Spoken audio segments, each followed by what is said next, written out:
Hey guys, tonight we're about to check into a place even your parents warned you about. The classic 1950s Roadside Motel. You know, those faded neon-lit rectangles dotting the American highway, promising colour TV and free ice with the quiet menace of a crime scene taped off for your convenience.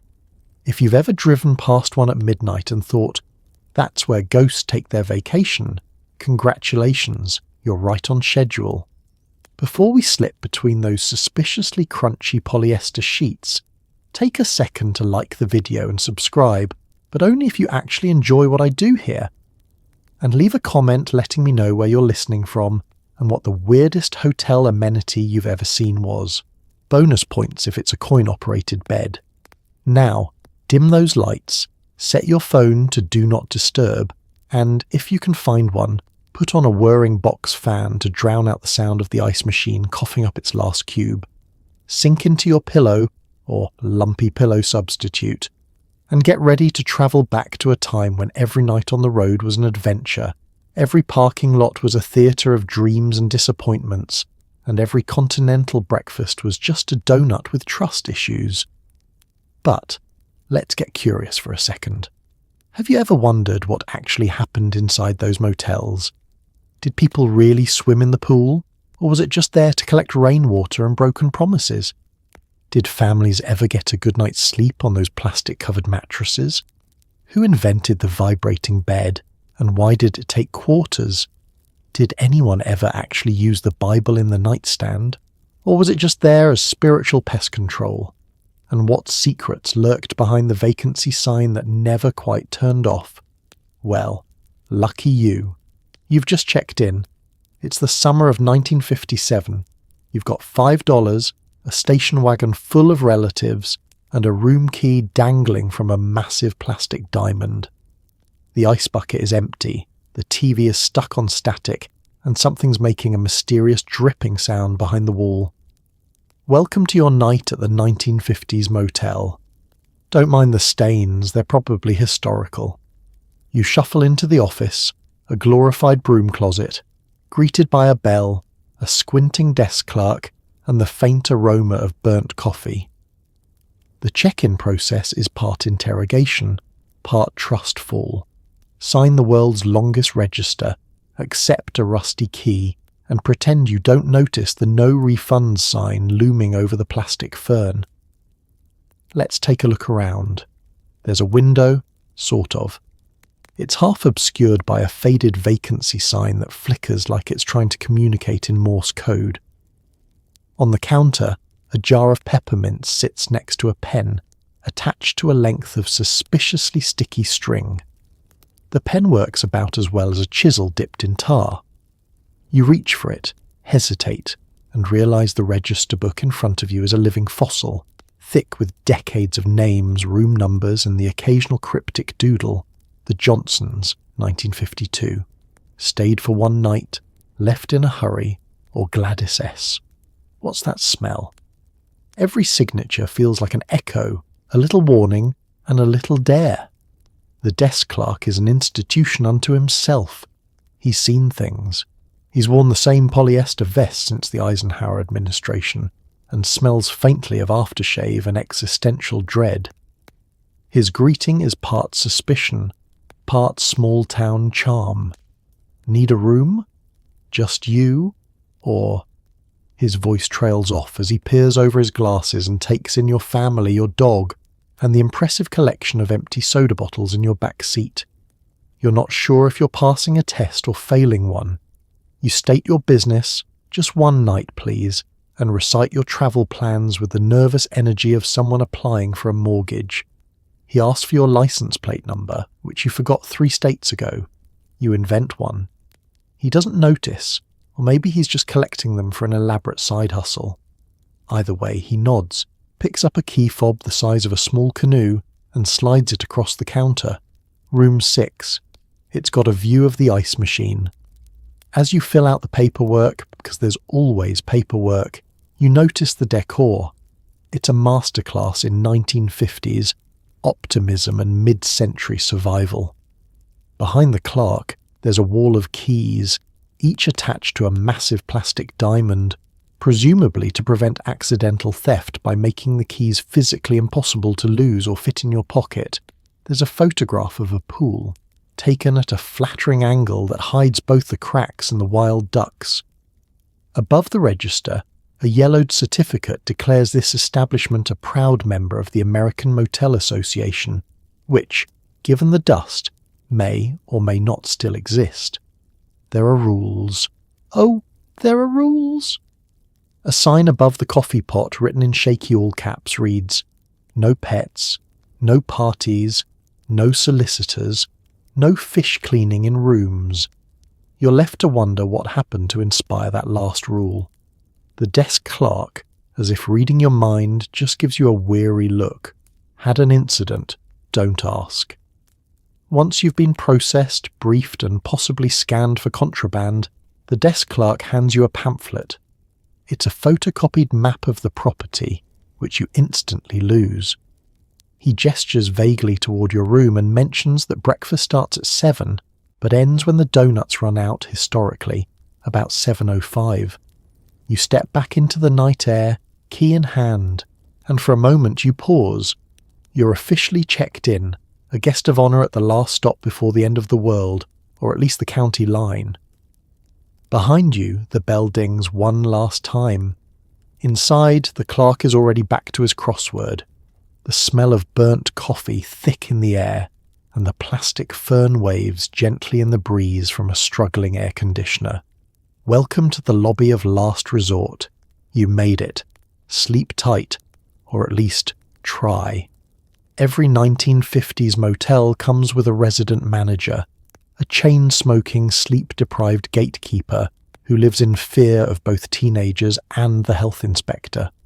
If you need towels, you'll get a lecture on conservation. If you need mercy, you're in the wrong building. You spot the manager before you see the sign.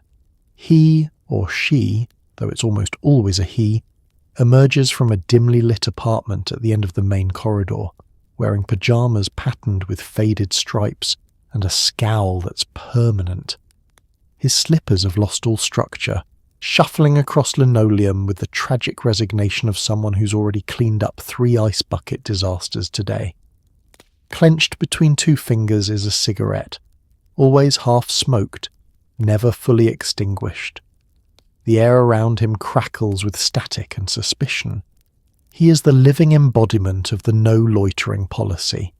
His eyes dart from guest to parking lot, then to the flickering neon sign that refuses to spell vacancy correctly. He is judge, jury, and, if you leave muddy footprints on the lobby rug, occasional executioner. In another life, he might have been a warden or perhaps a detective specialising in cases involving missing remote controls. Your first encounter is rarely pleasant. You ask for extra towels. He responds by sighing so deeply you're worried he'll never recover. "How many towels did you already get?" he demands, as though you're running a black market bathhouse out of room 8. You explain sheepishly that you only got 1, and it's roughly the size and texture of a napkin. He narrows his eyes, vanishes behind a door, and returns with a fresh towel that's been folded so many times it could qualify as origami. "Don't let me find this by the pool," he mutters, as if the towel is plotting something. But towels are just the beginning. Want more coffee packets? Good luck. The manager guards the lobby coffee machine like a dragon with a chest full of stale powdered creamer. The Continental breakfast is his domain, and he'll personally oversee your muffin selection, ensuring you don't take 2 when the sign clearly says 1 per guest. If you try, he'll produce a ledger and ask for your room number, as if you've committed an offence against pastry law. He has stories, at least you assume he does. If you linger too long by the vending machine or make the mistake of mentioning Wi-Fi, he'll corner you with tales of the great plumbing disaster of '54, or the time a travelling circus stayed over and left behind a suspicious odour and an albino ferret. His voice drops to a conspiratorial whisper as he shares motel law. "That's why we don't rent out room 14 anymore. Too many pigeons. Security is his other obsession." He patrols the parking lot nightly with a flashlight whose beam is as weak and jittery as his faith in humanity. Any car parked slightly off-centre receives a warning note. Any group of teenagers receives a glare powerful enough to age cheese. He trusts no one, not even the guests who claim they'll only be here a few hours. He locks every door twice, then tapes up handwritten warnings, "Do not remove this sign or else." Or else what? No one knows, but no one dares to find out. Sometimes, late at night, you'll hear him on the phone with his mysterious supplier. No, Edna, I said coffee filters, not cat litter. His voice echoing through the walls. He's always present, always watching, and always ready with a stern reminder about quiet hours and the absolute inviolable sanctity of the guest's only ice machine. In the universe of 1950s motels, the manager is the black hole at the centre, gravitationally inescapable, unblinking, mildly radioactive. He knows if you sneak a friend in. He knows if you move the TV. He will absolutely know if you so much as think about ordering pizza after 10 p.m. And so, as you settle in for the night, remember, comfort is fleeting, towels are scarce, but the manager is forever. Sleep well. And if you hear slippers approaching, just pretend you're already asleep. Step inside. The wallpaper peels like sunburn, the bed sags with existential regret, and a faded painting of a ship at sea judges you from above the headboard. There's a faint hum from somewhere, either the fridge or the spirit of a disappointed travelling salesman. You pause at the threshold, and taking in the full glory of 1950s hospitality. There's a window unit air conditioner, heroic in its efforts, rattling out air that is somehow both too warm and too cold. Curtains hang limp, the kind of faded floral print last seen on the couch at your great-aunt's house. A couch that, coincidentally, smelled about the same as this room. Stale tobacco, disinfectant, and the underlying tang of uncertainty. To your left, a desk, if you're generous enough to call a laminate slab with one wobbly leg a desk, plays host to a phone the colour of old cheese and a notepad with exactly 2 sheets left. The pen is missing, which makes sense, since nobody has written anything hopeful in this room since Eisenhower was in office.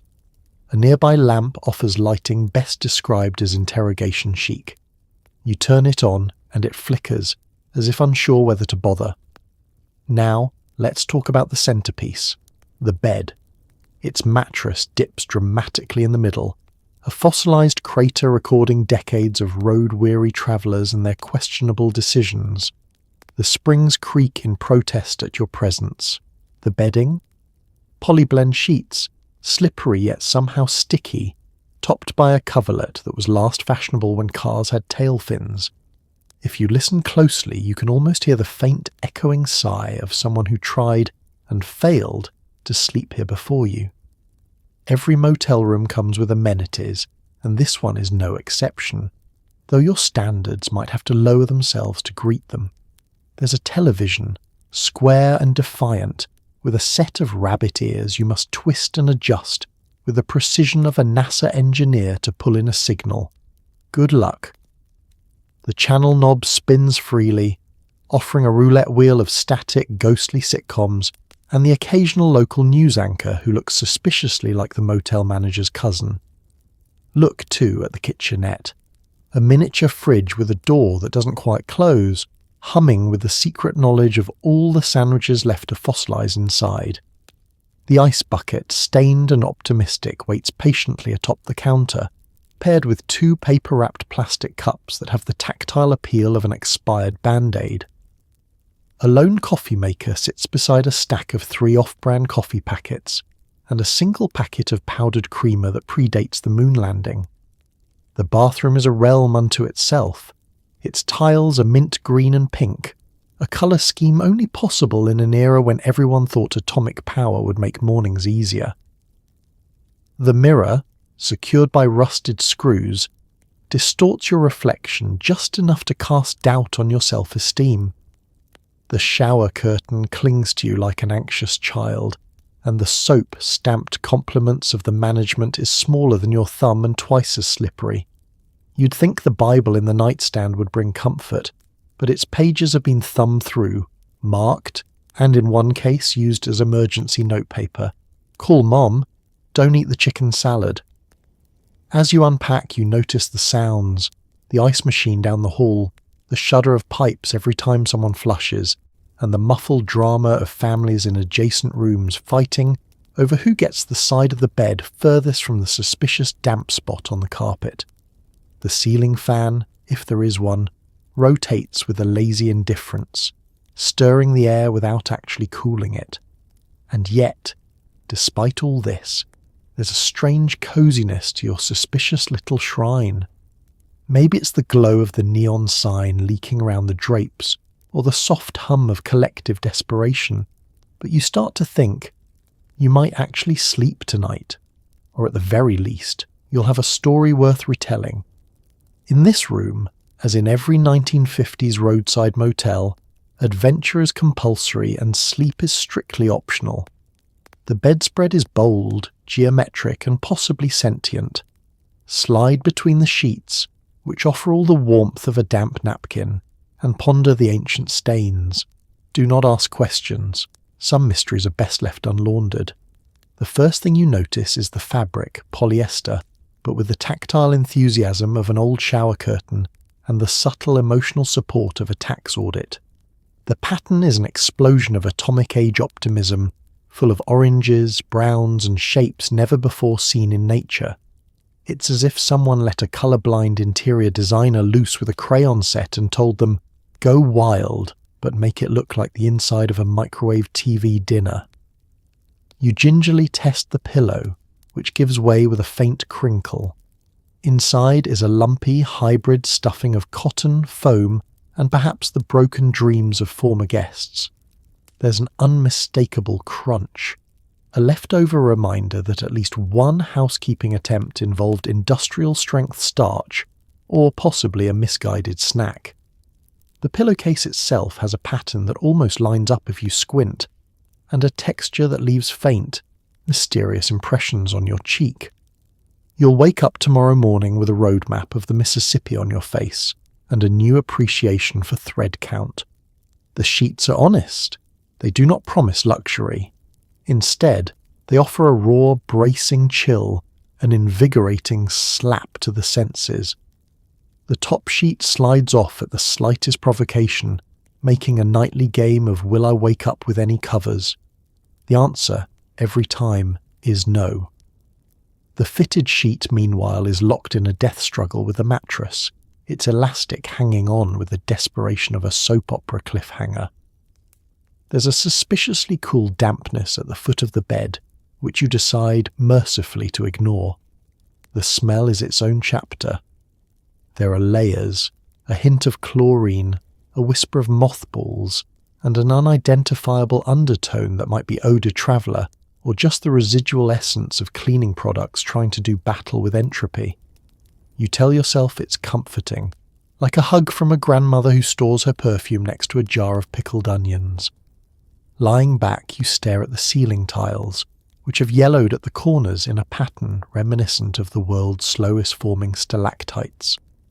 The light fixture is half-shadowed, throwing dramatic noir shadows across the room. You can hear everything: the tick of the wall clock, the lonely whir of the ceiling fan, the occasional thump from the room above, someone dragging a suitcase, or perhaps just wrestling with their own polyester demon.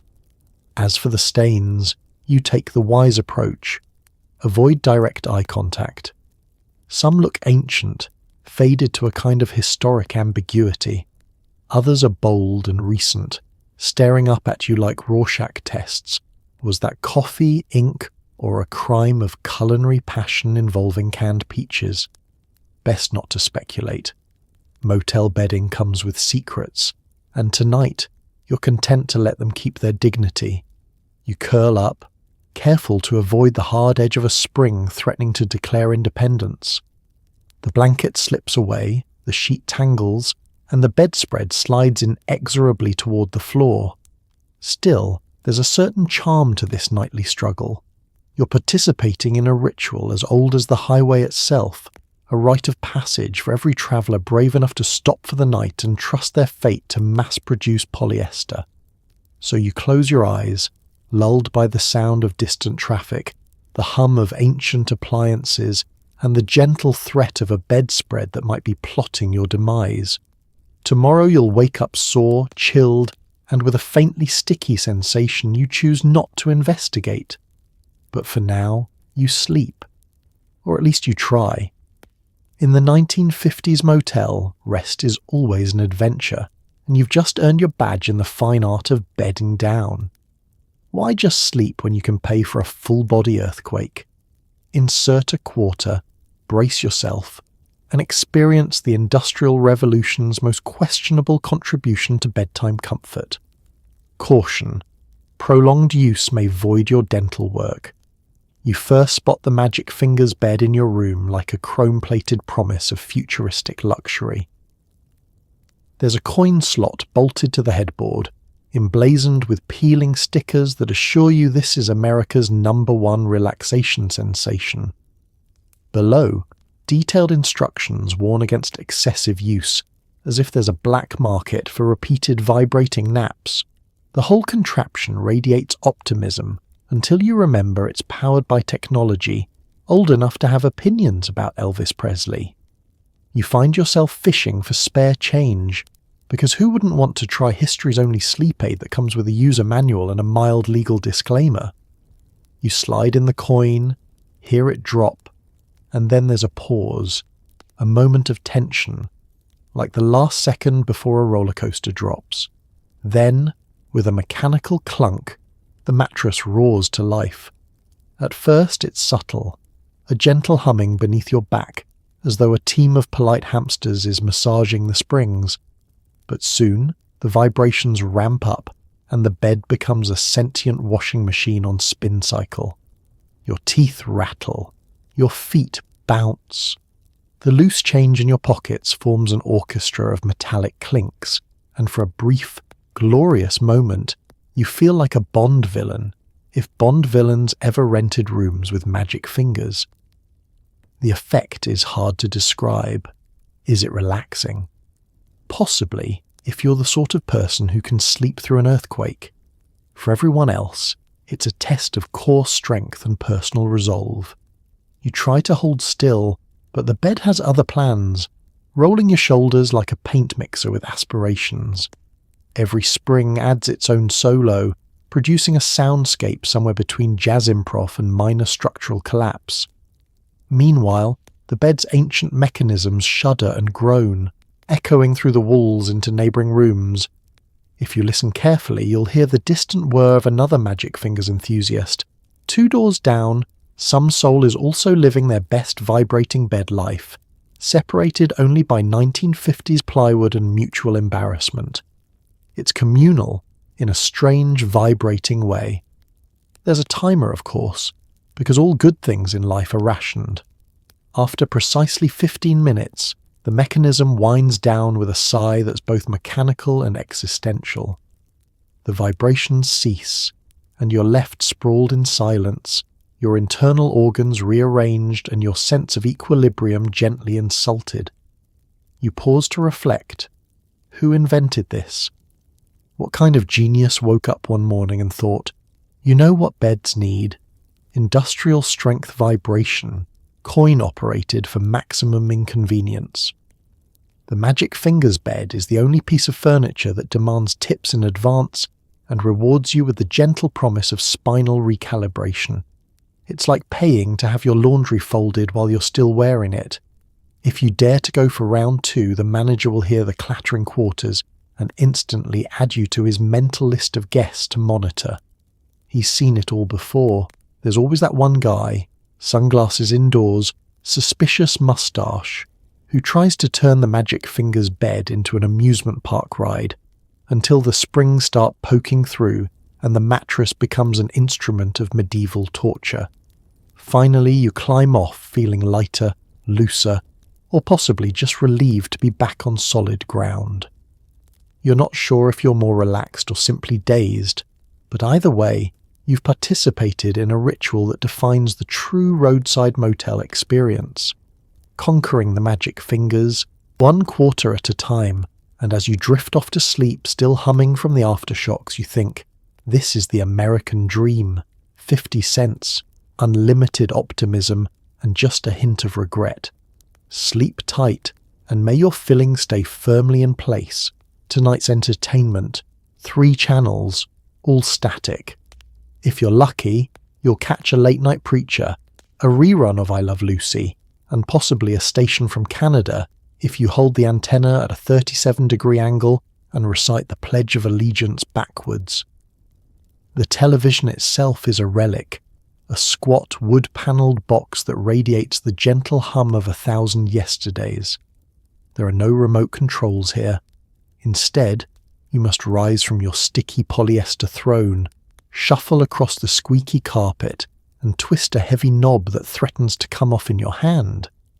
It's a tactile, physical experience, like operating a submarine or launching a missile, but somehow less predictable. You scan the channels, or at least, you try. The first is nothing but snow and the faint echo of voices, as though the ghosts of previous guests are trying to reach you through the static. The second is marginally better, a blurry soap opera from another time zone, featuring characters with more eyeliner than emotional range. The third is where the magic happens, provided you're willing to fiddle with the rabbit ear antenna. Ah, the antenna. 2 silvery rods that require constant loving attention. You extend them both, then angle them, then collapse one and twist the other until the screen flickers from existential fuzz to something resembling a broadcast. Every movement is a negotiation with physics and fate. You try every trick in the book, stand on one foot, squint, threaten the TV with a pillow, or enlist the help of a sibling as a living lightning rod. For a fleeting moment, the picture clears and you're rewarded with a crystal-clear image of a local car dealership commercial. The dealership's owner is also, it seems, the town's mayor, bowling champion, and amateur magician. Just as you settle in, the picture shifts. The preacher appears, hair slicked and voice trembling, promising salvation if you just send a check to the address on the screen. You consider it, if only for the chance to ask him how he gets such perfect reception. If the planets align, you might catch a rerun of I Love Lucy. You recognise the episode because it's always the same episode, the one with the chocolates. You watch, not for the plot, but for the sensation of living history. Lucy's laughter, the canned applause, the crackle of the ancient speakers, it's a lullaby for the weary traveller. But mostly, what you get is static, endless, dancing snow, punctuated by the occasional shriek of interference. You turn the volume down, but not off, because the sound is oddly comforting. It drowns out the suspicious creaks from the hallway and the distant bickering of the family next door.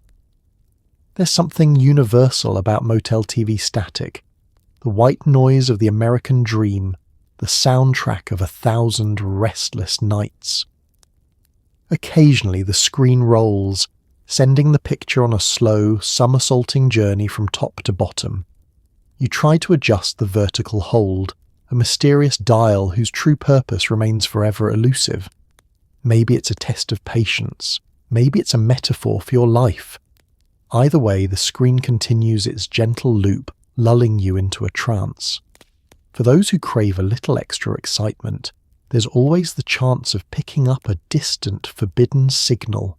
Foreign news, midnight horror movies, or the enigmatic allure of late-night bowling tournaments. These accidental discoveries are the motel's greatest gift.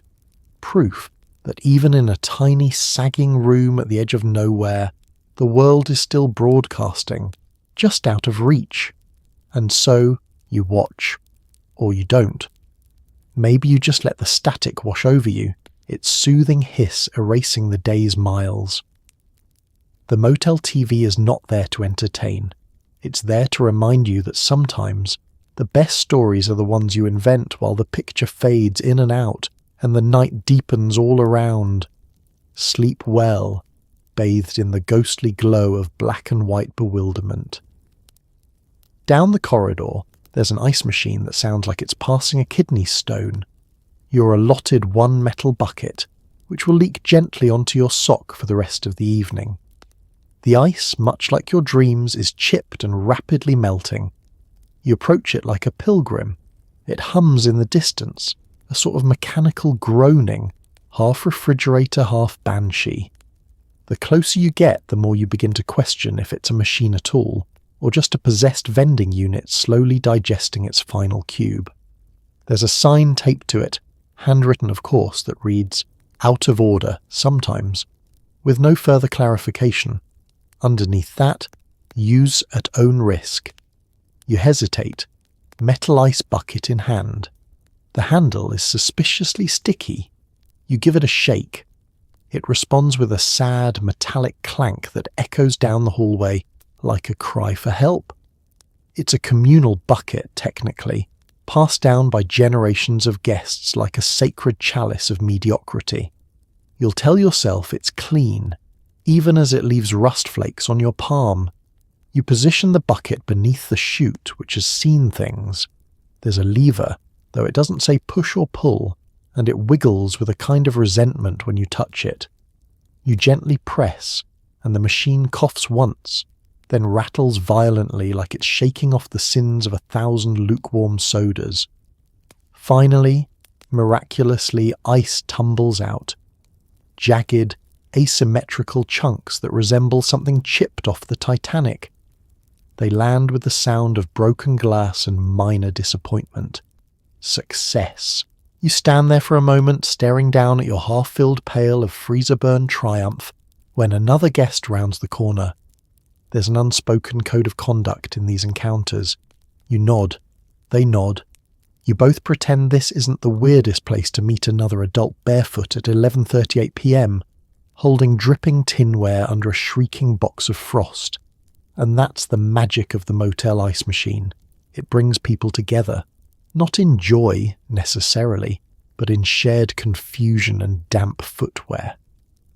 Every guest, no matter where they've come from or how long they're staying, ends up here, bent under the flickering fluorescent lights, making sacrifices to the cold gods in exchange for 3 minutes of cool refreshment in a cup that tastes faintly of Windex. You try to make it back to your room with dignity. You do not succeed. The bucket leaks. It always leaks. One solid drip every 3 seconds, right onto your sock, creating a trail of dark little spots behind you like breadcrumbs for the housekeeper. You pass the vending machine, out of order since Truman was in office, and you hear it whisper your name. Or maybe that's just the sound of your wet sock sloshing sadly in your shoe. Back in your room, the ice makes it into the cup. Barely. It fizzes dramatically when it hits your warm soda, instantly dissolving into an abstract memory of cold. You sip. It's fine. Not refreshing exactly, but symbolically satisfying. You didn't come here for quality, you came here for ritual, and the ritual has been fulfilled. Some say the motel ice machine is outdated, but they're wrong. It's an altar. A reminder that you're part of something bigger, something inconvenient, something that leaves your pants wet in one strange, specific spot. So tonight, as you settle in under your suspiciously crunchy blanket, take comfort in the knowledge that just down the hall, another guest is making their own ice pilgrimage. Their bucket is leaking, their socks are wet, and somewhere deep within the machine, a single ice cube falls, echoing through the darkness like a shared heartbeat of absurdity. Sleep well. The ice gods have accepted your offering. Here we have the coldest tiles on earth, a bar of soap smaller than a postage stamp, and towels so thin you can almost see through to your regrets. The plumbing moans like a dying walrus every time someone flushes. It's not haunted, it's just hydrodynamically discouraged. Stepping into the motel bathroom is less like entering a place of cleanliness, and more like crossing into an archaeological dig site. The decor is a confused celebration of post-war optimism. Pastel green tiles fighting with salmon pink fixtures in a Cold War of colour theory. The light above the mirror buzzes faintly, casting a ghostly glow that makes you look like you're about to be interrogated by a 1950s detective named Hank. You reach for the faucet, only to discover that the hot and cold knobs are reversed, mislabelled, or possibly philosophical concepts rather than actual functions. You turn one. The pipe wheezes, then emits a sound somewhere between a trumpet and a haunted bagpipe, followed by a burst of rusty water that smells like broken dreams and pennies. After a few seconds, it clears up, sort of. You let it run, telling yourself bacteria probably can't survive boiling temperatures. The mirror is mounted at an odd angle, giving you the unsettling experience of watching yourself from the perspective of a disapproving relative. There are flecks of what might be toothpaste or ancient mildew scattered across the glass, and the medicine cabinet, because of course there's a medicine cabinet, opens with the creak of a horror movie basement door. Inside, one Band-Aid, 2 safety pins, and a dusty bottle of hotel brand aspirin that expired during the Johnson administration. And then there's the toilet. It's pink. Not salmon, not blush. Pink. You sit with caution, because it feels more ceremonial than functional. The flush lever is loose, like it's questioning your intent. When you finally commit, the toilet responds with a dramatic gulp, followed by a series of unsettling gurgles from pipes in distant rooms. Somewhere in the building, a housekeeper pauses, sensing the disturbance. Let's talk towels, or rather towel, a singular heroic rectangle of fabric hanging from a rusted bar. It is thinner than a political apology and absorbent in the way wax paper is absorbent. There is a backup towel in the vanity drawer, but it's damp and possibly being used as a nesting site by something with fur. You opt to air dry. And now, the shower. You pull back the curtain, which clings to your leg with the desperation of a lonely ghost. The tub is chipped and off-white, sporting a black ring that appears to be both decorative and permanent. You turn the knobs, labelled in stylish cursive, and brace yourself as the water explodes out of the showerhead in an aggressive diagonal spray that hits everything except your actual body. Temperature control is a game of reflexes. One nudge too far left and you're reenacting a sauna experience. Too far right and you're bathing in liquid ice. There is no middle ground, only thermal chaos. You end up dancing in the tub like a startled raccoon, trying to find the single square inch of acceptable water pressure that won't scald or freeze you. As you exit, dripping and vaguely traumatized, the towel makes one final appearance. It dries roughly 12% of your body before giving up. You throw it back onto the bar, where it slides off immediately and lands with a wet slap on the floor. The floor, of course, is tiled in what can only be described as emotional beige and offers no traction whatsoever. But still, there's a weird satisfaction in surviving the motel bathroom. It's not about comfort, it's about endurance. You did it. You wrestled with plumbing, faced off against mildew, and emerged cleaner arguably. Sleep comes easier after such a battle. The bathroom doesn't want you to be clean, it wants you to be humble, and tonight you are both. The sign says heated pool. The reality is more stagnant puddle. If you're feeling brave, dip a toe in and instantly regret your choices. There's always one inflatable raft, half deflated and covered in mysterious crust. The pool itself is the motel's crown jewel, or at least that's what the brochure would have you believe.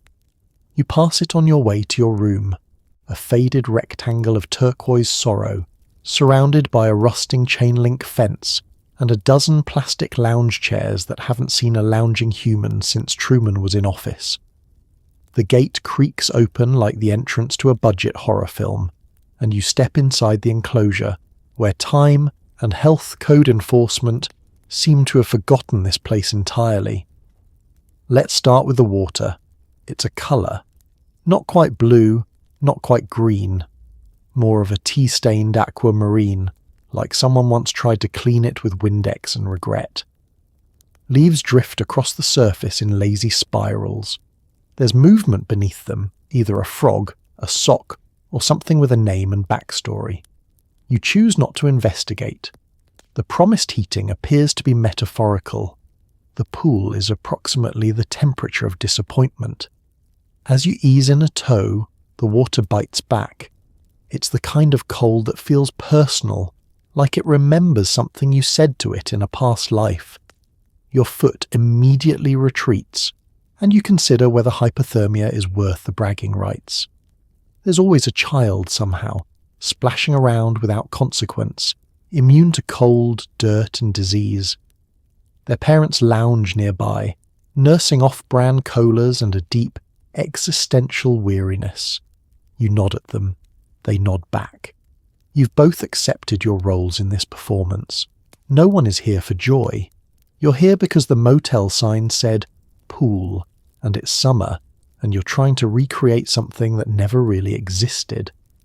The inflatable raft, naturally, is the mascot of this sad oasis. It's shaped like a turtle, or maybe a donut, depending on which side is facing up. It squeaks when touched, and has what can only be described as texture. No one ever claims it, but it's always there, floating aimlessly like a survivor of long-forgotten pool parties. You push it aside and try not to think about what it's seen. Around the perimeter, there are signs. So many signs. No diving, no running, no food or drink, no lifeguard on duty. Swim at your own risk. The signs are not warning so much as quiet apologies. The pool doesn't want to hurt you necessarily. It just doesn't know how to love anymore.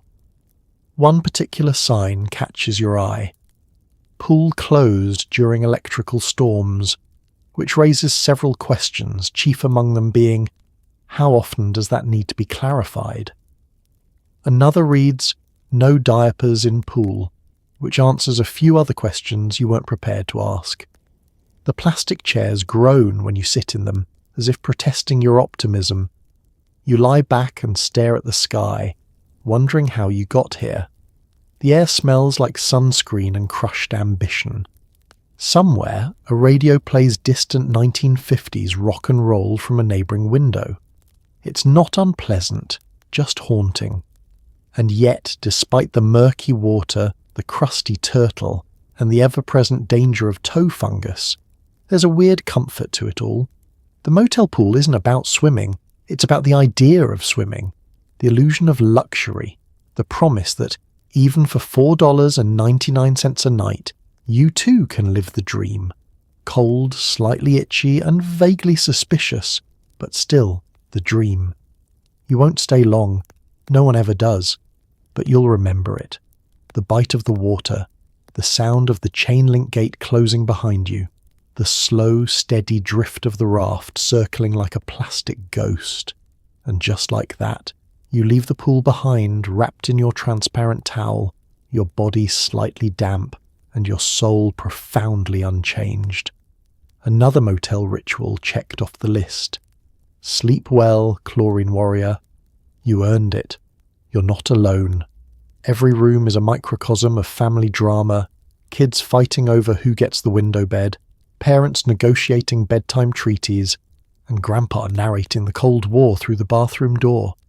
You hear them before you see them, the squeak of the screen door, the slamming of a station wagon trunk, the unmistakable sound of a juice box being weaponized.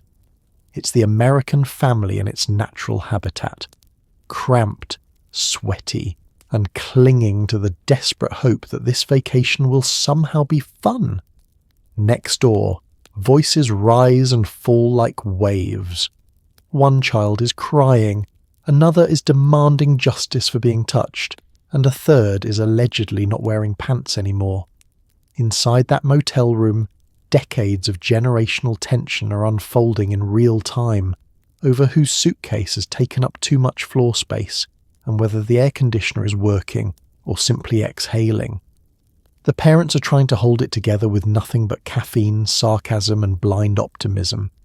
You can almost picture them, Dad in high socks and sandals, clutching a folded map like it's the Dead Sea Scrolls.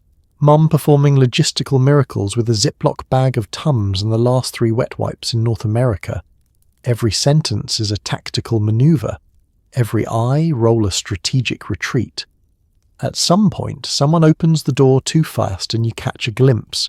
Towels strewn across furniture, a cooler full of wet string cheese, and a child trying to plug in a speak and spell using sheer force and parental exhaustion. The TV is blaring reruns no one is watching.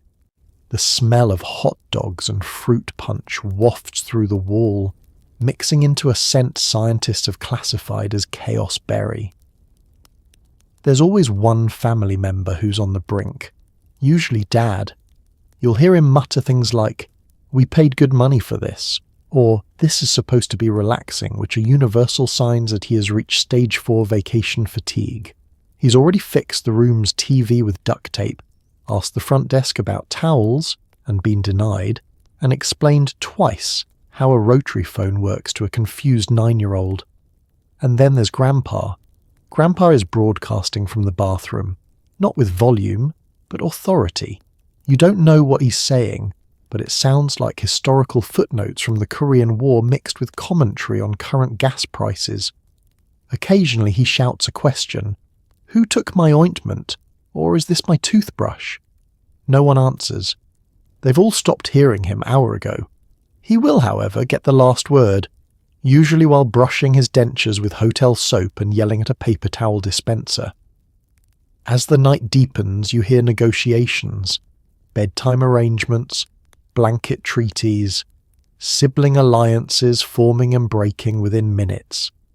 There's a scramble over who gets the floor, who gets the bed, and who has to sleep near Uncle Larry, who snores like a vintage lawnmower and smells faintly of beef, jerky, and unresolved trauma. And just when you think it's over, silence. Beautiful, delicate silence. Then comes the sound. A plastic bag rustling.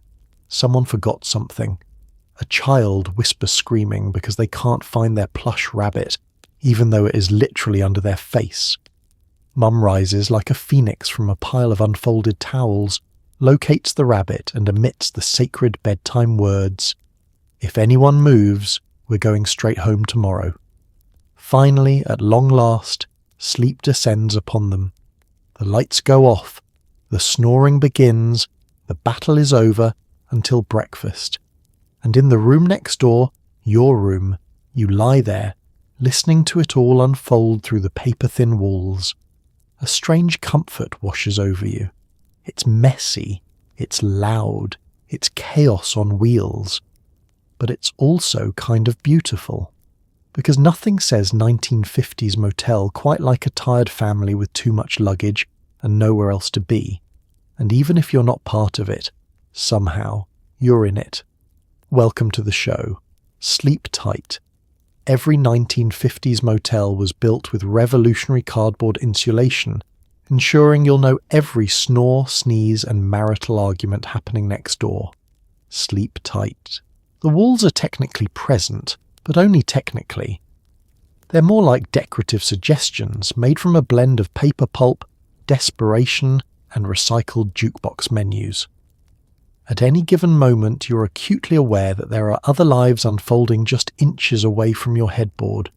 Lives full of mysterious coughs, bedtime negotiations, and the occasional polka.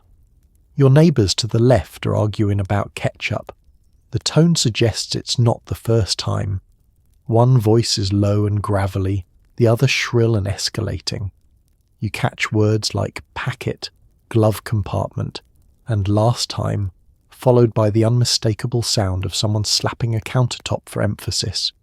You don't know who's right, but you're emotionally invested now. You root for them to resolve it, maybe even reconcile over a shared mustard. On your right, it's a full-blown comedy. A child is whispering secrets with the volume of a public service announcement. Someone is brushing their teeth like they're trying to file down a cinder block. There's a dog barking, probably small, definitely furious.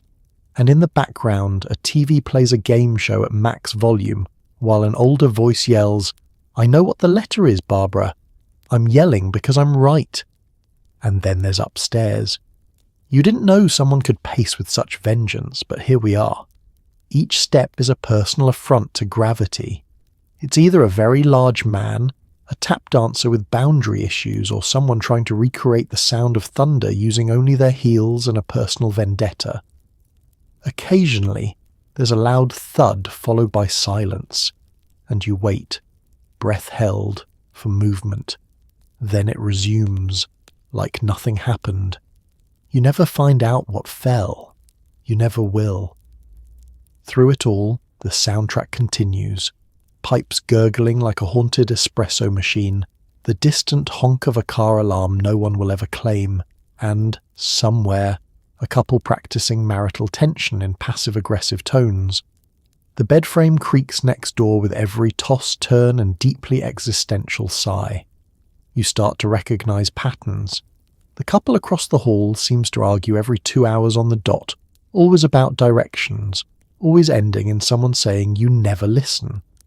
At some point you hear music, a radio maybe, tuned to a station that only plays 1950s country ballads at a volume best described as hauntingly present. You're not sure which room it's coming from. It might not be a room at all. Could just be the walls singing to themselves. But then, amidst the chaos, comes a weird kind of calm. A rhythm, a pulse. The muffled soundscape becomes almost soothing. It's like sleeping in a beehive if the bees were emotionally unstable and had access to televisions. And despite the noise, or maybe because of it, you begin to drift off. Because there's something oddly comforting about motel noise. It reminds you that you're not alone in your discomfort. Somewhere, someone else is also lying awake, trying to decode the exact moment the family next door will stop playing Yahtzee. Someone else is whispering, "What was that sound?" before pretending not to care. Someone else is hearing your TV, your cough, your deeply betrayed sigh, and wondering what your story is. The walls may be thin, but in a strange way, they connect you. They remind you that motels are never really about privacy. They're about shared experience, paper thin and ever present. They're the original social network, built out of drywall and awkwardness.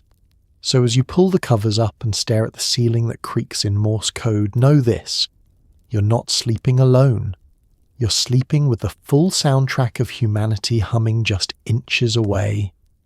Rest well, dear listener, and maybe don't flush until morning for everyone's sake. Across the lot, someone's unpacking a suitcase full of secrets. Is it a travelling salesman, an aspiring beat poet, or a guy who's running from 3 ex-wives and a raccoon he can't explain? Motel Neighbours, the original reality TV. You catch glimpses of them through your curtain, the universal motel move. Stand slightly behind the window, one finger pulling the edge of the fabric back like you're in a spy film, and not just waiting to see if someone's walking a duck on a leash. Which, in this parking lot, is a 50-50 possibility. The guy 3 doors down is wearing a trench coat. It's July. He's sweating. But he's also got a briefcase and the posture of someone either on a mission or deeply confused about which town he's in. He keeps looking at the motel sign, like it's supposed to light up and hasn't. He might be selling vacuum cleaners or collecting souls. It's unclear. Then there's the woman in room 11. She arrived with no luggage and a face that says, "I have seen things," though whether those things were in Vietnam, Las Vegas, or a PTA meeting gone horribly wrong, no one knows. She lights a cigarette, paces twice, and disappears back into her room with a kind of dramatic flair that says she was absolutely a stage actress in the 1930s. Or still thinks she is. The family next to her, on the other hand, is pure sitcom. 2 kids, 3 coolers, and a dad who spent the last 30 minutes yelling, "Don't slam the door!" even though the door only knows how to slam. They're trying to cook something using a hot plate plugged into a questionable extension cord, looped out the bathroom window. There is smoke. There is yelling. There is eventually silence. You pray it's not electrical, and then there's room 4. Room 4 is dark, always. The blinds never open. No one goes in or out, and yet sometimes late at night, you hear what sounds like typing, steady, rhythmic, too deliberate to be random. You imagine someone in there writing a novel about you, just as you're trying to imagine a reason why your ceiling light buzzes in Morse code. Maybe they're a writer. Maybe they're just filing a police report very slowly. You see all of them, these motel neighbours. They never speak to you, not directly, but there are nods, the slow kind, the kind that say, I too am surviving this place with a sheet that doesn't cover my feet and a key that only works if you jiggle it just right. There's solidarity in this strange temporary village. You all pretend to ignore one another, but you share everything. The same hallway echoes, the same mystery stains, the same fear that the vending machine will eat your last nickel. You're a tribe now. A weird, weary tribe of accidental nomads and reluctant adventurers. At some point you hear someone laughing outside, genuine belly laughter, and it cuts through the motel silence like a knife through jello. You peek again. It's the trenchcoat guy, sitting on a plastic chair drinking grape soda with a woman from room 11. He's removed the trenchcoat. Beneath it, a Hawaiian shirt. Somehow, that's more confusing. They clink their cans and laugh like old friends, like two spies on opposite sides of the Cold War who met up for drinks anyway. Eventually the night swallows the voices, the lights dim one by one, and the motel lot returns to its usual quiet, a kind of tense stillness, as though everyone is bracing for something, or, more realistically, just exhausted. You don't know who your neighbours are. You never will. That's the beauty of it. They exist in this liminal space between cities, between lives, between cable news and coin-operated air conditioning. Just like you. Sleep well, motel traveller. You're among strangers, which somehow has never felt so safe. You forgot to stop for dinner, so now it's chicken salad sandwich from the vending machine. Expiration date unknown. Wash it down with a warm bottle of knee-high and reflect on your questionable life choices. The vending machine stands alone at the far end of the hallway, humming with the menacing buzz of poorly grounded electricity and broken promises. Fluorescent light flickers above it, casting harsh, flickery shadows on its plexiglass front like a noir crime scene where the victim is nutrition. You approach slowly, like a wildlife documentary host stalking a predator made entirely of sodium and preservatives. Inside, the offerings are eclectic. Slaughter 5 holds a chicken salad sandwich sealed in plastic thicker than a scuba suit. It's been there for at least 3 presidents. The lettuce has turned the colour of regret. The bread has the texture of industrial sponge. But you're hungry. It's 11:47 p.m. and everything else within walking distance is closed or actively on fire. So you commit. You insert a handful of change, coins that clink and rattle like you're paying tribute to an ancient snack god. The machine takes them, begrudgingly, then sputters, clicks, and, with a dramatic ka-thunk, drops your sandwich into the tray below. You reach in, half expecting to lose a finger, and retrieve your prize. Nearby, a secondary vending machine holds beverages in upright rows of hope. You spot a grape knee-high, technically a drink, though more accurately a bottled memory of childhood medicine and artificial fruit essence. You insert more coins. This machine groans like it's carrying emotional baggage and eventually releases the bottle in a plastic tumble that suggests personal offence. You take your haul back to your room. It feels like a ritual now. You set everything up on the desk. 1 sad sandwich, 1 lukewarm soda, and 1 motel napkin that might disintegrate on contact with air. You unwrap the sandwich with the reverence of a museum curator, revealing its pale interior and off-white filling. Is it chicken? Probably. Is it salad? Debatable. Is it food? That's between you and your immune system. You take a bite. It's cold. Not fresh cold. Refrigerator light bulb went out in 1959 cold. The bread sticks to the roof of your mouth like punishment. The filling is vaguely tangy and contains crunchy things that may once have been celery or possibly packing peanuts. You chew, not because you want to, but because you've already committed and you're not about to let a sandwich win. Then comes the soda. You twist the cap off the knee-high and take a sip. It's warm, fizzy, and somehow both too sweet and not sweet enough. It tastes like if nostalgia had a chemical aftertaste and possibly side effects. Still, it pairs beautifully with the sandwich in the way that sadness pairs beautifully with rain. From the hallway, you hear the ice machine wheeze its final breath. A door slams. Somewhere someone laughs far too hard at a sitcom rerun, but in here, you're dining. Maybe not like royalty, but like someone who once saw royalty in a parade and waved politely from behind a fence. You look at the vending machine menu again, wondering if a bag of barbecue chips counts as dessert. It does. You retrieve them. They're salty, sharp, and somehow cut the roof of your mouth. It's perfect. And yet, there's something deeply comforting about it all. This strange, slightly radioactive dinner eaten under dim motel lighting surrounded by linoleum and plastic, it's honest. It's the taste of the road, of compromise, of making do. Not every meal needs candles and silverware. Sometimes dinner is a vacuum-sealed triangle of suspicion and a warm soda in a styrofoam cup. Sometimes dinner is survival. Sometimes it's just you, a vending machine, and the quiet acceptance that tomorrow you'll try again. So sleep well, road warrior.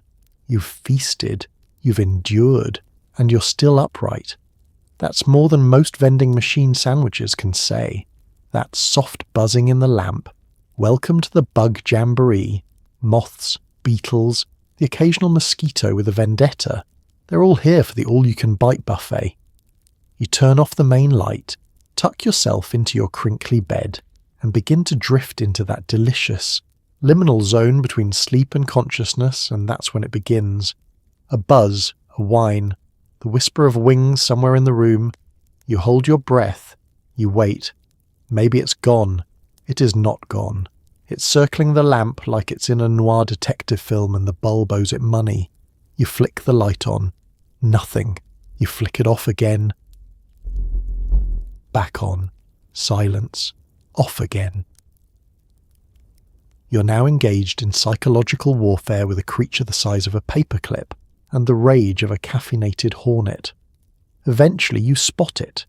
A mosquito, or possibly a miniature vampire with a six-legged vengeance complex, floating silently near the ceiling, waiting for you to close your eyes so it can feast on your forehead like it's at a Renaissance banquet.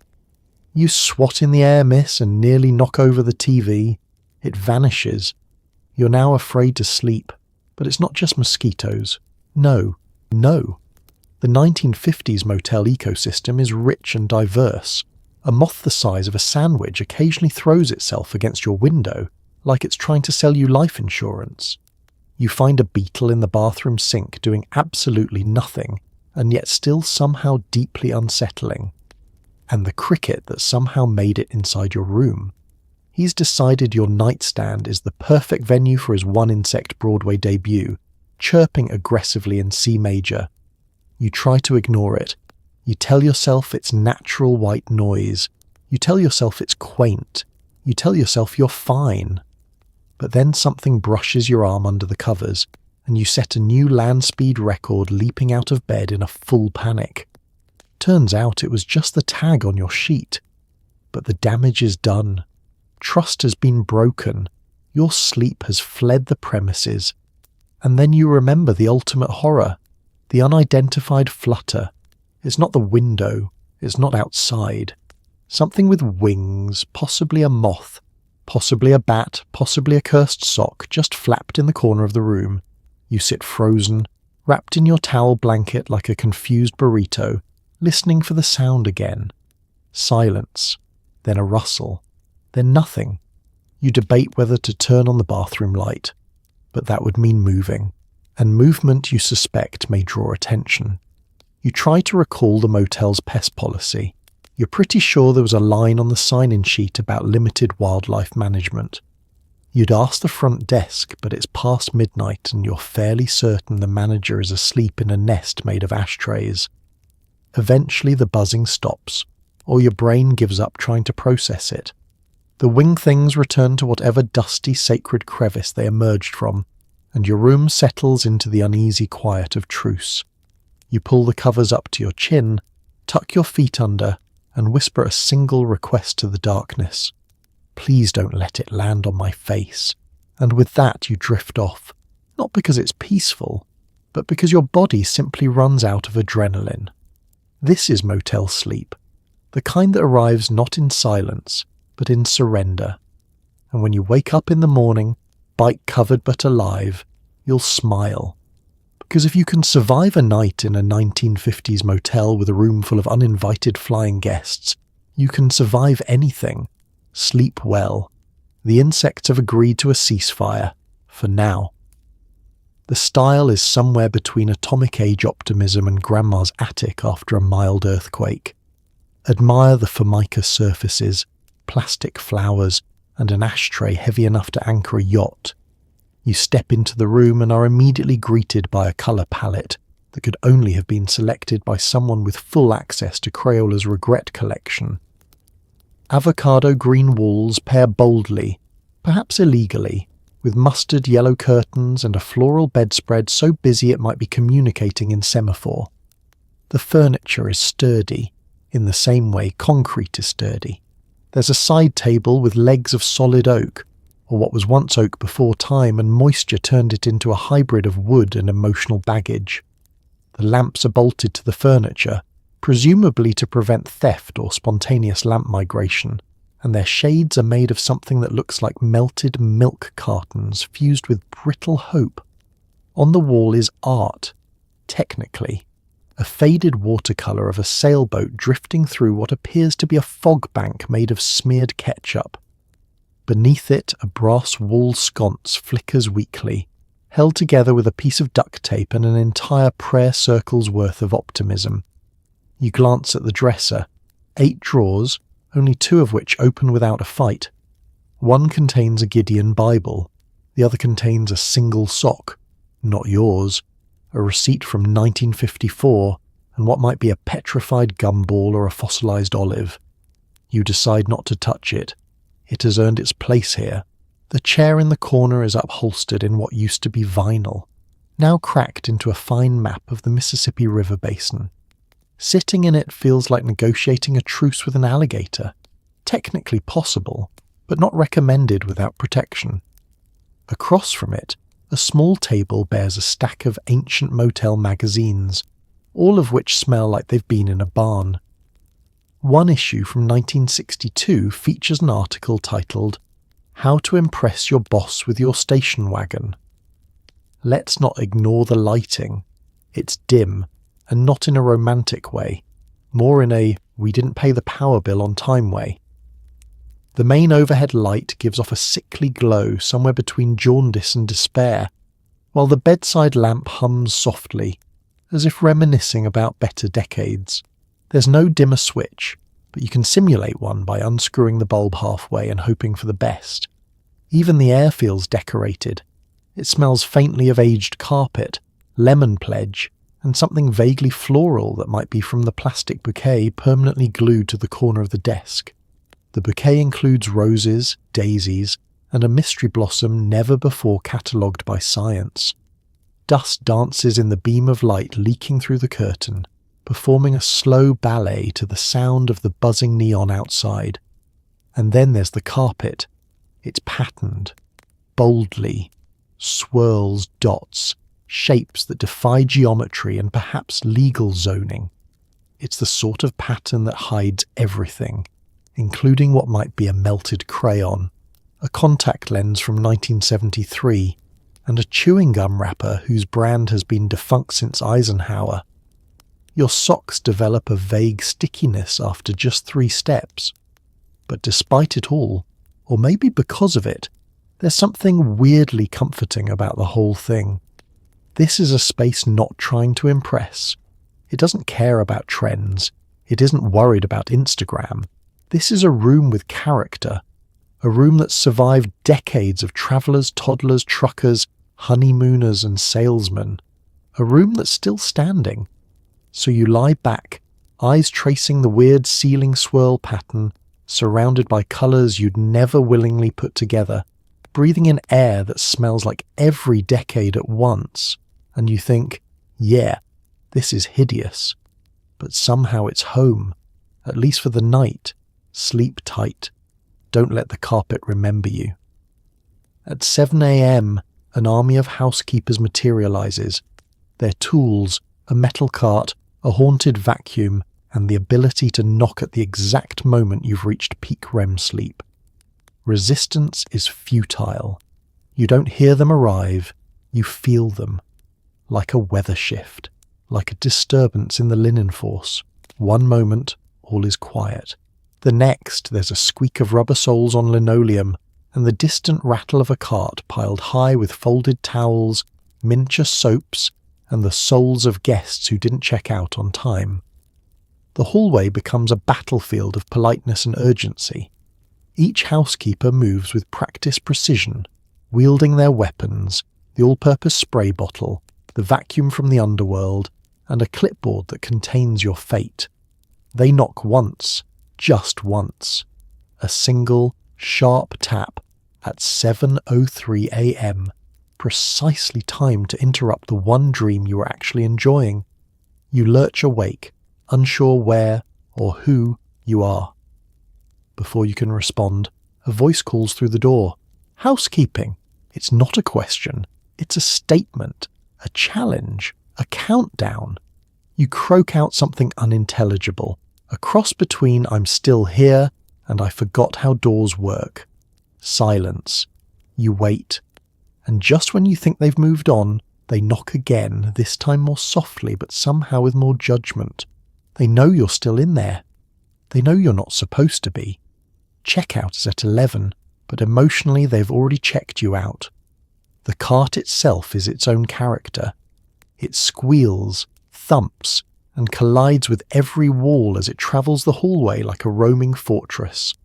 On board it carries the essentials: thin plastic bags, economy-grade toilet paper, industrial cleaner that smells like lemons and resentment, and the folded towels, stacked perfectly, never thick enough, and always warm from the dryer. You eye them longingly as they roll by your door. You know your own towel, currently wet and sad on the floor, will never be replaced unless you act fast. It's towel Darwinism. Then comes the vacuum. You have never heard a machine so loud. It howls like a jet engine doing taxis. Somewhere inside its ancient shell, a belt slips and screams with every turn, echoing through the paper-thin walls like a demonic accordion. The sound is impossible to predict. Sometimes a low rumble, sometimes a high-pitched whine that drills directly into your medulla. You can't sleep through it. No one can. It is designed that way. And yet the housekeepers remain calm, unfazed, professional. Their movements are swift, efficient, nearly invisible. They enter rooms like whispers. You never hear them clean, but somehow, 10 minutes later, everything smells faintly of bleach and citrus, and the toilet paper has been origami folded into a sharp triangle that dares you to ruin it. You once caught a glimpse of one in the wild. She was flipping a mattress with the strength of a forklift, while simultaneously restocking shampoo bottles and managing a conversation with her co-worker in a language that sounded like speed chess.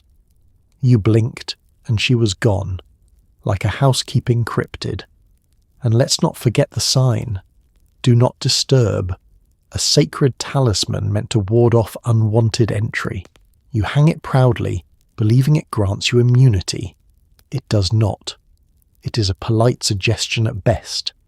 If your car is gone or you haven't moved in 3 hours, the housekeepers will assume you've checked out, transcended, or become one with the polyester bedspread. Either way, they're coming in, so you give up. You rise, bleary-eyed, your dreams still stuck to your forehead. You nod respectfully as the cart creaks by, and the vacuum wails like a warning. Because in the world of 1950s motels, housekeeping is not a service. It's a force of nature. Quiet, relentless, and always 15 minutes ahead of schedule. Sleep well if you can. Morning is coming, and it brings reinforcements.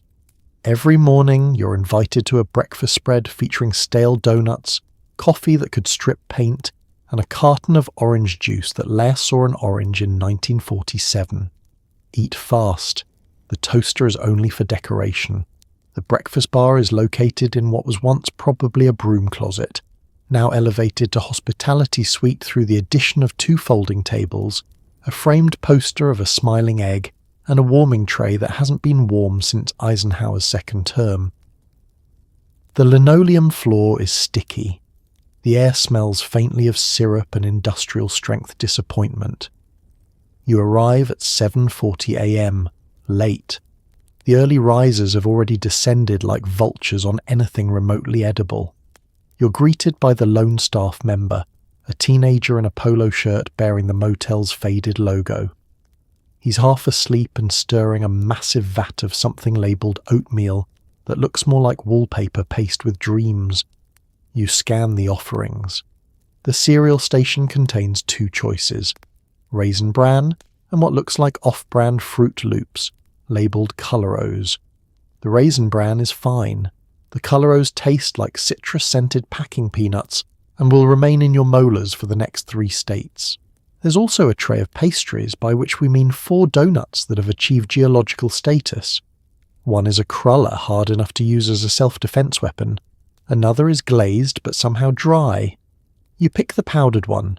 It crumbles into dust instantly, coating your fingers like you've just been fingerprinted for a crime against breakfast. And then there's the toaster. It's there. It exists. But no one has seen it function. You insert a slice of bread, white, thin, slightly pre-staled, and press the lever. Nothing happens. No glow, no warmth. Not even the hum of false hope. You try again. It stays down this time, and for a moment you think, victory. But when it pops up 5 minutes later, the bread is still cold, just more depressed. The coffee, on the other hand, works too well. It's served from a giant metal urn with a spigot that dribbles a dark, oily substance smelling of scorched ambition. You take a sip and immediately feel your ancestors clench. It's bitter, unforgiving, and vaguely flammable. It tastes like it was brewed by someone trying to extract secrets from a prisoner. Still, you go back for a second cup, because you're tired, because there's something comforting about terrible motel coffee. It cuts through your soul like a chainsaw through a fruitcake, and somehow that feels right. There is also yogurt, in theory. There are 2 left in the cooler. One is peach, one is mixed berry. Both have lids so tightly sealed you begin to suspect it's a strength test. You open the peach, only to discover it's separated into 3 layers: liquid, confusion, and a slightly gelatinous suggestion of peach. The orange juice dispenser offers one final challenge. It's a push-button model that gurgles menacingly before spitting out a lukewarm stream of what tastes like melted cough drops and vitamin C packets. You drink it anyway, because hydration is important, and also because you can't face the coffee alone again. Around you, other guests sit in silence, chewing slowly, staring into the middle distance like war veterans. No one talks, not because they're unfriendly, but because this is a sacred ritual, the Continental breakfast truce. Everyone here knows. You don't criticize it. You don't analyze it. You simply survive it. You finish your meal, if it can be called that, and return your tray. You leave behind 1 donut and 3 cereal flakes too stubborn to stick to your spoon. You've done your part. You've earned your checkout. Sleep well tonight. Tomorrow's breakfast will be exactly the same. And somehow, that's strangely comforting. Got a dog? Great. The sign says pets allowed, but the manager's eyebrow says, we'll see about that. Bonus. There's always a stray cat who claims the parking lot as its kingdom. It begins with optimism. You saw the sign. You believed the sign. You brought your beloved pet along, confident that this motel, with its sun-faded banner reading pet-friendly, would welcome your four-legged friend with open arms and a complimentary biscuit. But then you arrive at the front desk. You mention the dog. The manager pauses, his eyes narrow. He glances out the window slowly, like you just asked to bring in a Bengal tiger with poor impulse control. He sighs. Not a big sigh, just enough to let you know this is going to be something. As long as it doesn't bark, he mutters, sliding your key across the desk like a reluctant peace offering. Of course, your dog absolutely barks. Not out of spite, just recreationally, at the vending machine, at the shadows, at its own reflection in the dusty TV screen. You try to quiet them down, shushing and bribing with whatever snacks survive the car ride. But the paper-thin walls are no match for canine enthusiasm. Somewhere in the room next door, a man named Earl is composing a very detailed complaint on motel letterhead. And then there are the rules, unwritten, unspoken, enforced with passive-aggressive signs taped to every surface. No pets on the bed. Too late. They're already there, curled up on the questionable floral bedspread like royalty. Keep pets leashed at all times. Meanwhile, your dog has Houdini'd out of its harness and is now sniffing the ice machine with deep suspicion. Do not use motel towels for animal use. You're currently using a hand towel to clean mysterious parking lot goop off a paw. It's fine. Probably. But the real monarch of the motel, the stray cat, every motel has one. It doesn't belong to anyone, and yet it belongs to everyone. It lounges in the parking lot like it owns half the property. It knows which guests are cat people, which cars leak oil, and which vending machine buttons dispense extras if you hit them twice. It sits atop the soda machine, tail twitching, watching the chaos unfold with feline judgment and unshakable authority. Your dog sees the cat sees your dog, and for the next 10 minutes, your motel existence becomes a Looney Tunes episode performed in the gravel driveway. Barking, hissing, the sound of flip-flops smacking pavement as you try to intercept your dog from starting an interspecies turf war next to the ice bucket bin. Eventually a truce is reached. Sort of. The cat slinks off to patrol the dumpster perimeter. Your dog collapses on the motel carpet, panting, triumphant, unaware that it is now coated in a thin layer of parking lot dust and powdered donut crumbs. And just when you think you've survived the ordeal, you remember the pet fee. It's not posted, it's not consistent, it's simply announced, sometimes at check-in, sometimes at checkout, sometimes written in ballpoint pen on a sticky note taped to the receipt. Pet fee, $15, cash only, no refunds. You pay it. Not because you agree, but because arguing with the manager would mean revisiting the part where your dog tried to eat his potted plastic plant. Still, there's something oddly comforting about it all. Your pet sleeps at your feet, or your pillow, completely at ease. Outside, the stray cat resumes its reign under the flickering neon, and despite the chaos, the barking about the barking, this moment is yours. You're not the first to check into this motel with a furry companion, and you won't be the last. So sleep well, adventurer of paws and pet fees. The rules are flexible, the beds are crunchy, and the cat runs this town now. Nothing says romance like flickering neon and the smell of industrial cleaner. Whether you're honeymooners or just pretending to be, the mood lighting is provided free by a broken street lamp outside your window. The motel room tries its best. It really does. There's a single dim lamp with a shade so stained it could be carbon dated. The bulb inside buzzes like it's overworked and underappreciated, throwing just enough light to make your partner's eyes shimmer and your carpet stains glisten.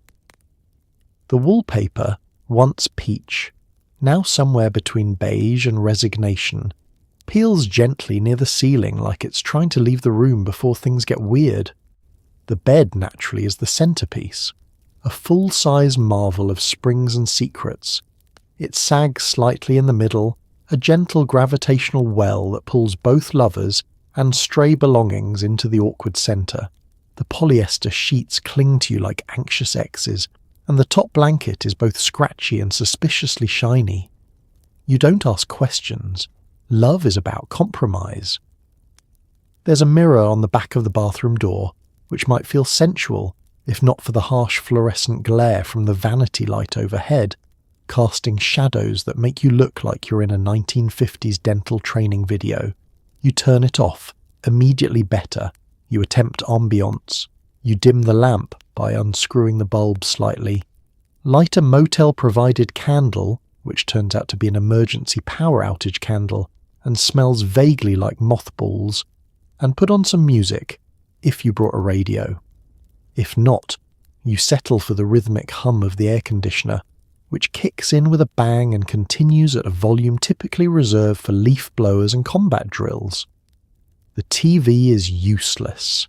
You try to find something romantic, but your only options are static, a baseball game, and a preacher explaining how marriage is a government conspiracy. So you turn it off and decide to be present, which mostly means trying not to bump elbows while lying on your sides in a bed built for people smaller and significantly less fidgety. You pop the champagne, or more realistically, the off-brand sparkling cider you bought at the gas station 2 miles back. There are 2 plastic Motel cups. One is cracked, the other has lipstick on the rim. Neither are yours. You pick the cracked one, at least you know where that came from. The cider fizzes politely. You toast, you sip. It's warm, it's fine. You've both had worse. For dinner, maybe you've brought takeout. Or maybe it's vending machine cuisine, a sandwich and some chips you'll try not to spill in the bed. You eat sitting cross-legged on the mattress, using the phone book as a makeshift tray. You clink your cups again. You're laughing now. Not because it's funny, but because laughter is the only thing standing between you and full existential collapse. And then, romance. You cuddle up. You kiss. The neon outside the window flashes vacancy every 4 seconds, casting alternating waves of red and darkness across the room. Your romantic moment is being lit like a noir crime scene. A car alarm chirps. A neighbour coughs. Someone flushes a toilet with vengeance. You try to ignore it. You focus on the good, the warm body next to you, the hum of shared survival, the way motel ceilings always look just a little like a starry night if you squint and believe in asbestos. You breathe, you hold hands, you laugh again. Because motel romance isn't about elegance, it's about effort. It's about deciding that even in a room with mystery stains and vending machine chocolates, love can survive, maybe even thrive. If not thrive, at least nap side by side without touching the questionable headboard. So sleep well, lovers of low-budget passion.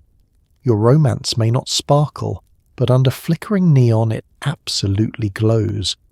The faucet's dripping, the TV's flickering, and your room key only works if you turn it counterclockwise while humming. Enter the motel maintenance man, a wizard armed with duct tape and a 1,000-yard stare. He arrives without warning. You didn't call him. You only mentioned the issue once in passing to the front desk clerk, who gave a grunt and scribbled something into a notebook that may have been upside down. And yet, an hour later, there he is, appearing at your door like a blue-collar spectre summoned by the sound of inefficient plumbing and existential despair. He wears coveralls in a colour that may have once been navy, now a patchwork of grease, bleach, and time. His name is stitched above the chest pocket in thread that's mostly unravelled. It says Rick, or possibly Rock. Either way, he doesn't speak much. He doesn't need to. His eyes tell you everything. He has seen the inner workings of this building, and they have seen him. He shuffles in carrying a toolkit the size of a mini fridge and sets it down with a sigh deep enough to rattle the windows. You gesture toward the faucet, which is now dripping at a speed typically associated with Chinese water torture. He nods once solemnly and begins. He doesn't use manuals. He doesn't need blueprints. He communicates with the building using the universal language of elbow grease and soft profanity. Within minutes, your faucet is fixed, not replaced, not improved, just fixed. It now leaks to the left instead of the right, which is technically progress. You mention the TV. He turns it on, gives it a tap, then smacks it like it owes him money. The picture stabilizes for exactly 3 minutes. You thank him anyway. He nods again and silently marks this as resolved in the great mental ledger of things that mostly work. Next, he examines your door key issue. You explain that it only opens after a series of carefully timed wrist flicks and whispered threats. He listens intently. Then, without a word, he tightens a screw on the handle, slaps the door frame twice, and hands you your key. You try it. It works. Perfectly. You suspect witchcraft, and that's when you realize he can fix anything. Not well. Not in a way that would pass inspection, but in a way that works. The air conditioner that only blows cold if the lights are off? He knows the trick. The toilet that sounds like a brass band warming up every time you flush? He's got a wrench for that. The vibrating bed that won't stop vibrating. He removes a single screw and gives you a look that says, "We won't speak of this again." You start asking about his life. He says little. You get the sense he's always been here, part of the motel. Born from a burst pipe and a faulty electrical panel, he doesn't clock in. He simply is, like gravity or motel coffee. Eventually he packs up his tools, gives you a respectful nod and disappears down the hall. The light above your door flickers twice as he walks away. You listen closely and swear you can hear the wheels of his cart rolling into the shadows, like a legend slipping back into myth. No paperwork, no bill, just the faint scent of WD-40 and quiet competence. And later, as you lie in bed, lulled by the quiet hum of newly adjusted pipes and a thermostat that no longer gasps for help, you think of him, the motel maintenance man, not a knight in shining armour but a warrior in scuffed boots, wielding a flashlight and a roll of electrical tape. Sleep well, you're safe now. Rick fixed it. Probably. Tonight, every other motel has a no vacancy sign glowing like a dare, but yours has the rare and mystical some vacancy sign, a subtle invitation to wonder exactly who is staying here and why. The art of motel signage is ancient and mysterious, passed down through generations of roadside proprietors and flickering neon. No vacancy is not just a logistical update, it's a message, a mood, a statement that something is happening here and you are not invited. But your motel doesn't go for such extremes. Your motel, proudly inconsistent, has adopted the much more curious approach. Some vacancy. It's not even an official setting. No one makes a sign that says that.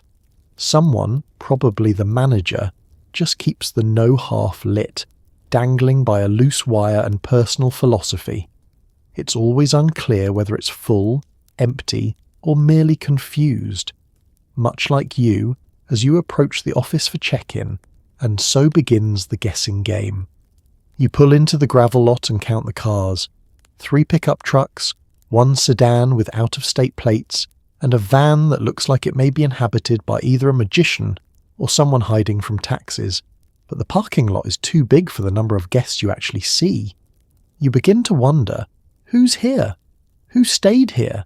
And who never checked out? The front desk offers no answers. The clerk gestures vaguely toward a cluster of rooms and mutters, "Anywhere on the right." You ask politely, "How many rooms are booked tonight?" He shrugs and says, "Depends who comes back." You do not ask a follow-up question. Every window tells a story. Room 3 has curtains drawn and the soft blue glow of a television bouncing off the glass like a heartbeat. Room 5's door is cracked open, just a sliver, as if someone left in a hurry or hasn't yet decided whether they're staying. Room 7 is completely dark, but the car parked in front is still warm. You touch the hood.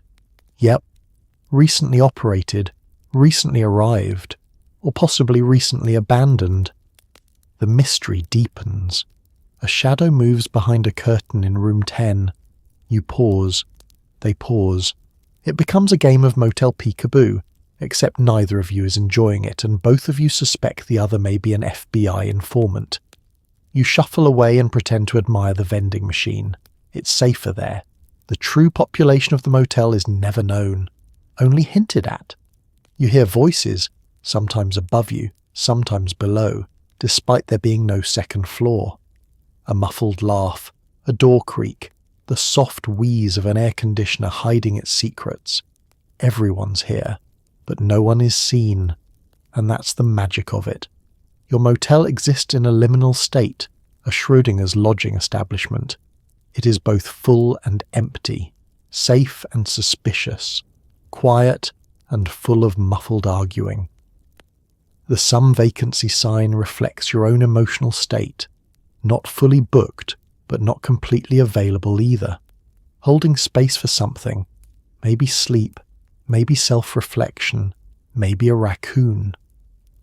Eventually you return to your room, walking past glowing windows and unmarked cars. You lock your door with the usual ritual: twist, lift, jiggle, pray. The neon outside flashes again. Some vacancy, casting the room in red and white pulses like it's trying to communicate in Morse code. Maybe it is. You settle into bed. Listen closely. Someone in room 12 just coughed. Someone in room 4 is playing jazz at an unreasonably tasteful volume, and someone somewhere is watching you from a window, or maybe just watching TV. You hope it's TV. Sleep well, motel traveller. You're not alone, but you're also not entirely sure who's with you. And that's part of the charm. The door features no fewer than 3 locks, none of which match. There's a chair wedged under the knob for extra security, because nothing says safety like trusting a piece of mid-century plywood with your life. Let's talk defence. You arrive at your motel room and take one look at the door and know, instinctively, that you will not be relying on a single deadbolt tonight. No, this is going to be a multi-layered operation, a DIY fortress built from mismatched hardware, mild paranoia, and whatever furniture you can shove into strategic positions. First, there's the main doorknob, which jiggles no matter what you do. It doesn't lock unless you lean into it while twisting and whispering a small prayer. You manage to engage it, sort of, and move on to lock number 2, the bolt. It's been painted over 8 times and requires Herculean effort to slide into place. You summon the strength of your ancestors and shove. It groans. It clicks. You feel a momentary sense of triumph. Then there's the chain. Not the strong modern kind. This one's a limp silver string that looks like it was lifted from a child's necklace. You latch it anyway, even though you know it could be undone with a determined sneeze. Still, it's there. And in a 1950s motel, you take your victories where you can. You step back and admire your work. But something feels vulnerable. You glance at the lone wooden chair in the corner. It wobbles when you touch it. It's been through some things. You don't know what. You don't want to know. But it has just enough mass and just enough spite to wedge under the doorknob in a final act of symbolic security. The result? A fortress, a sanctuary, a barely functional barricade of aluminum, chipped paint and furniture on the brink of collapse. You feel almost safe until the noises start. Someone tries their key in your door, just for a second. It might be a mistake, might be someone drunk, might be the ghost of room 9 trying to reclaim their space. You freeze, you listen. The key fumbles, pauses, and then retreats. You hear footsteps, a cough, then nothing. You sit in silence, fully alert, staring at the blinking red glow of the neon sign outside, pulsing the word vacancy into your soul. Your breath slows. You tell yourself you're fine, because you are, probably. Still, you take stock of your backup defences, hairbrush on the nightstand, makeshift weapon, alarm clock, blunt instrument, phone cord, if you had a plan and several hours of prep. There's also a travel-size can of hairspray in your bag, which may or may not function as a last-ditch flamethrower, depending on your commitment to chaos. The walls are thin, the door frame crooked, and the bathroom window won't quite shut, but you're safe. Not because the motel is secure, but because you've created a small perimeter of psychological comfort. That's what matters here. Motel safety isn't about keeping people out. It's about convincing yourself you've done enough. And the truth is, most people here are just like you. Tired travellers trying to get a few hours of rest before the vending machine lights flicker back on and the road calls again. No one's here to rob you, except possibly of a good night's sleep. Eventually you relax. The fortress holds. The door stays closed. The chair does its noble, wobbly duty. So you pull the scratchy blanket up to your chin and drift off, comforted not by reinforced steel or biometric locks, but by the quiet defiance of a chair, a chain, and your unshakable belief that you are, for now, beyond reach. Sleep well. You've locked it all down. Kind of. Your room comes with a handy guide to local attractions, including a taxidermied rattlesnake, a gas station that claims to have the world's largest soda can, and a dinosaur made of chicken wire and disappointment. It's a single, trifold pamphlet tucked beside the TV remote and a menu for a pizza place that may or may not still exist. The paper is sun-bleached and curled at the edges like it's trying to escape its own content. The title reads "See the Best of Route 9" in faded Comic Sans, followed by a helpful note, "Family fun just minutes away," though it doesn't say in which direction, or whether minutes is measured in time or emotional labour. You scan the listings. Located behind a former tanning salon and next to a defunct mini golf course, Rattlesnake World is home to over 30 snakes. Though upon closer reading it clarifies that 27 of them are preserved. You make the pilgrimage anyway.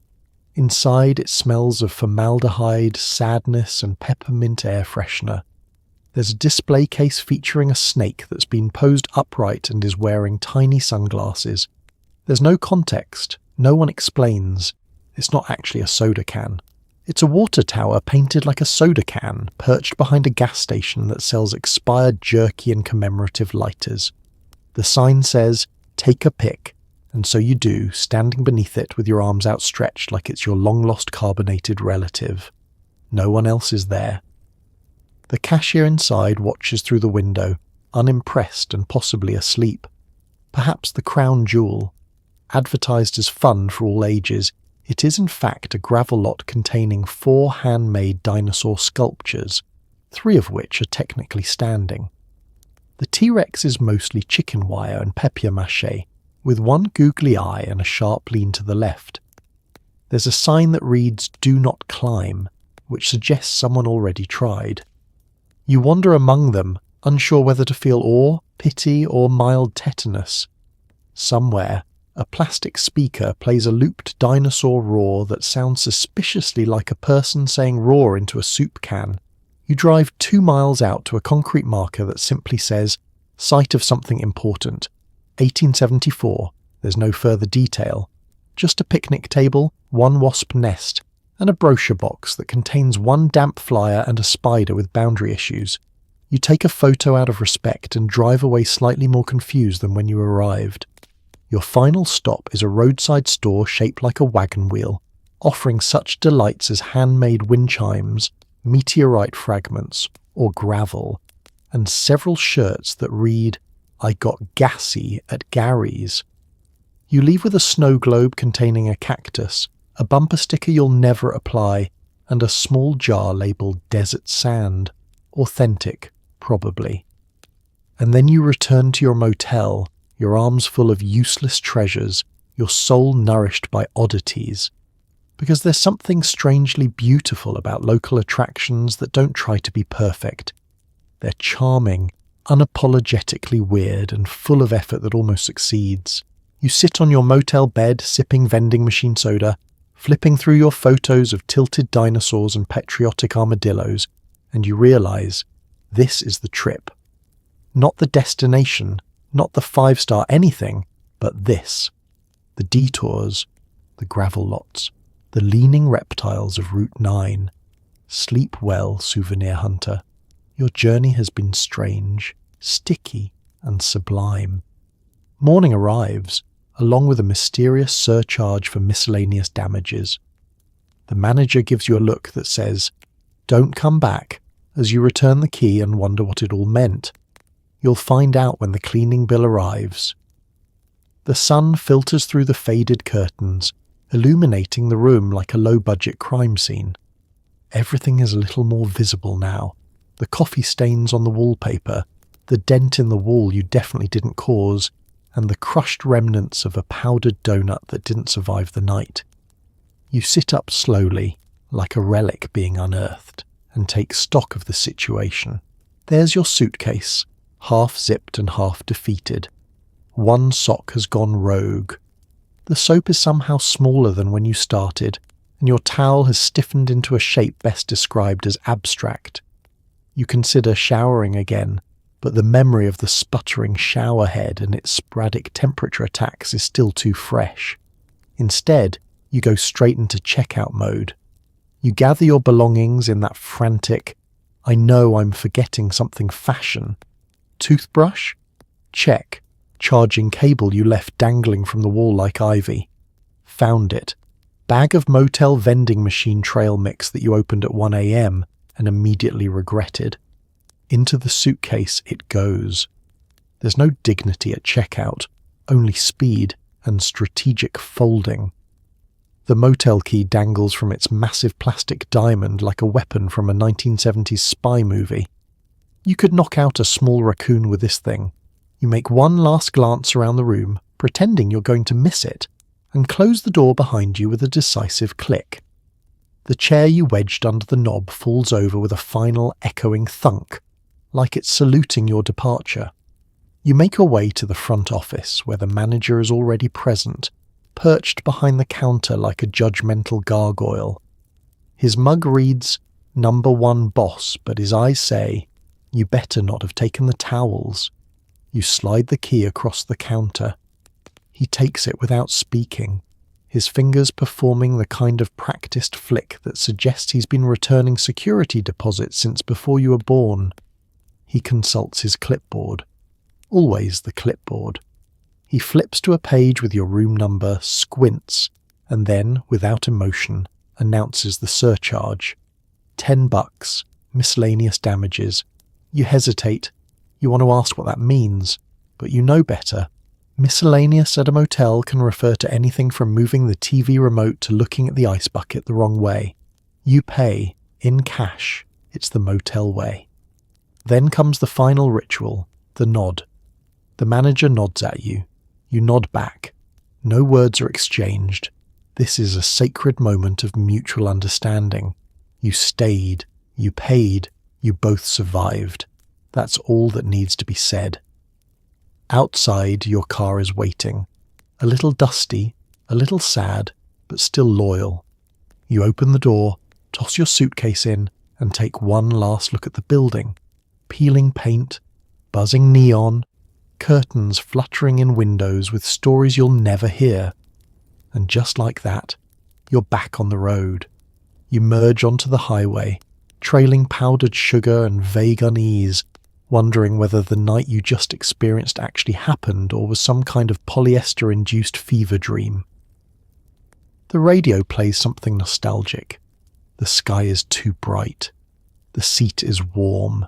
And as you pass a new motel up the road, you squint to read the sign. No vacancy. You nod. You understand now. Because the real checkout isn't just returning the key. It's leaving behind the mystery, the noise, the bad coffee, and the very specific kind of memory that sticks to you like motel shampoo, cheap, unrequested, and oddly unforgettable. Sleep well next time, traveller. You've earned it. Just don't forget the sock. As you drive away, the memories linger. The sticky floors, the buzzing neon, the epic battle with the air conditioner. The 1950s motel may not have been paradise, but it was never, ever boring, and now it's part of your story, whether you wanted it or not.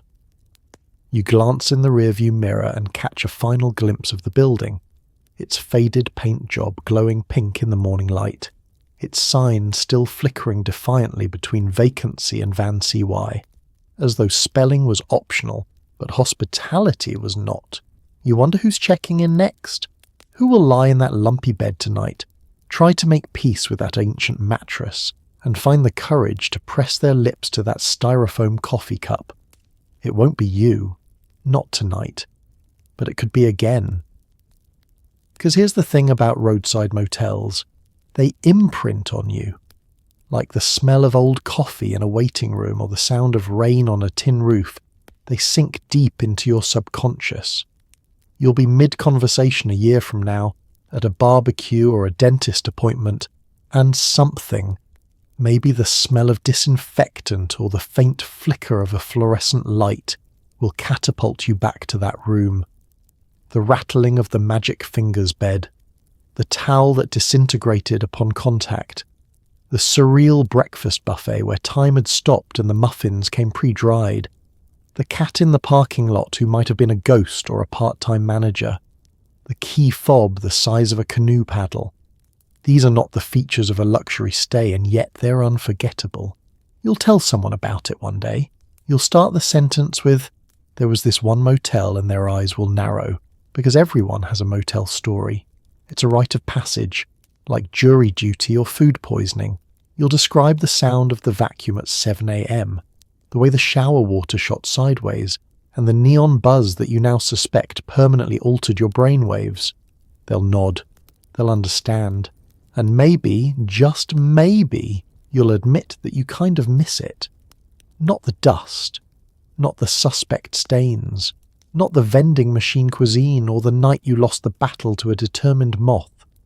But the experience, the absurdity, the strange comfort of being part of something so unapologetically weird and human. Because 1950s motels aren't just places to sleep, they're places to remember sleeping, or trying to sleep, or wishing you were asleep but instead listening to your neighbour yell at Wheel of Fortune in a towel while pacing barefoot on the balcony. They're memory incubators, dispensers of stories, museums of barely functioning furniture and bold design choices. Every room holds echoes of travellers past, families with too many kids, couples with suspiciously little luggage, solo wanderers and exhausted drivers, all united by the great American tradition of asking, "Is this the best we can get for under $50? And you, dear traveller, have now joined their ranks. As the miles stretch ahead of you and the motel fades behind, it becomes something mythic in your mind. Was the air conditioner really that loud? Did the soap actually shrink in the shower? Was the pool really filled with what looked like dishwater and one deflated beach ball from 1983? Yes, it was all of that, and more. So sleep well, even if you're far from that roadside room tonight, because the motel is with you now, in your glove box where that unused room key might still rattle around, in your trunk where that snow globe you bought near the dinosaur sculpture rolls with each curve of the highway, in your memory where it hums softly like a fluorescent bulb that never quite turns off. You survived the motel, and that means you can survive anything. Behold the wall-mounted air conditioner, a clattering titan that promises Arctic breezes but delivers only 2 settings, off and frostbite. The good news, its relentless drone will drown out your existential dread. The bad news, you'll wake up convinced your kidneys have migrated south for the winter. The unit is built directly into the wall beneath the only window, which hasn't opened since Eisenhower was in office. It's about the size of a dorm fridge and approximately as loud as a jackhammer in therapy. You approach it cautiously, like one might approach a wild animal or a self-checkout kiosk that's been giving attitude. The knobs are labelled cool, colder, and sub-zero panic. You select the middle option. Nothing happens. Then without warning, the machine jolts to life with the violent enthusiasm of a lawnmower hitting a beehive. It shudders, it roars, it groans, and then it begins to blow. Cold, very cold, but not evenly cold. This is not a luxury model. No, this is the kind of air conditioner that creates microclimates. One side of the bed becomes a frozen tundra. The other remains strangely humid, as though someone's been boiling socks. You lie halfway beneath the sheets like a confused sandwich, one leg sweating, the other going numb. It doesn't stop. There is no sensor, no thermostat. The unit will continue to blast subarctic air into the room until either the power grid fails or you manually pry the dial off with a spoon. You try to adjust the flow using the little plastic fins, those flappy air direction things that haven't worked since the Kennedy administration. They snap back defiantly. The air conditioner does not negotiate. You consider turning it off. You really do. But then the silence sets in. The room grows still. You can hear the neighbours breathing. You can hear the sink dripping. You can hear yourself thinking. And that is not allowed. So back on it goes, full blast. You'd rather sleep in a wind tunnel than be alone with your thoughts in a motel room at 2:13 a.m. Besides, the sound is oddly hypnotic. A kind of white noise crossed with engine failure and broken promises. It drowns out the creaks in the wall, the soft scurrying of mysterious bugs, and the distant howl of the vending machine digesting someone's dollar bill. It's not calming exactly, but it is consistent. And in a motel, that's enough. Eventually you drift off, wrapped like a frozen burrito beneath 3 scratchy blankets and a towel you found in the closet. You enter a dream where snow falls gently onto the Formica desk, and the air conditioner finally grows legs and walks out of your life forever. You smile, until you roll over into the direct path of the Arctic blast and wake up gasping, like you've been slapped by winter itself.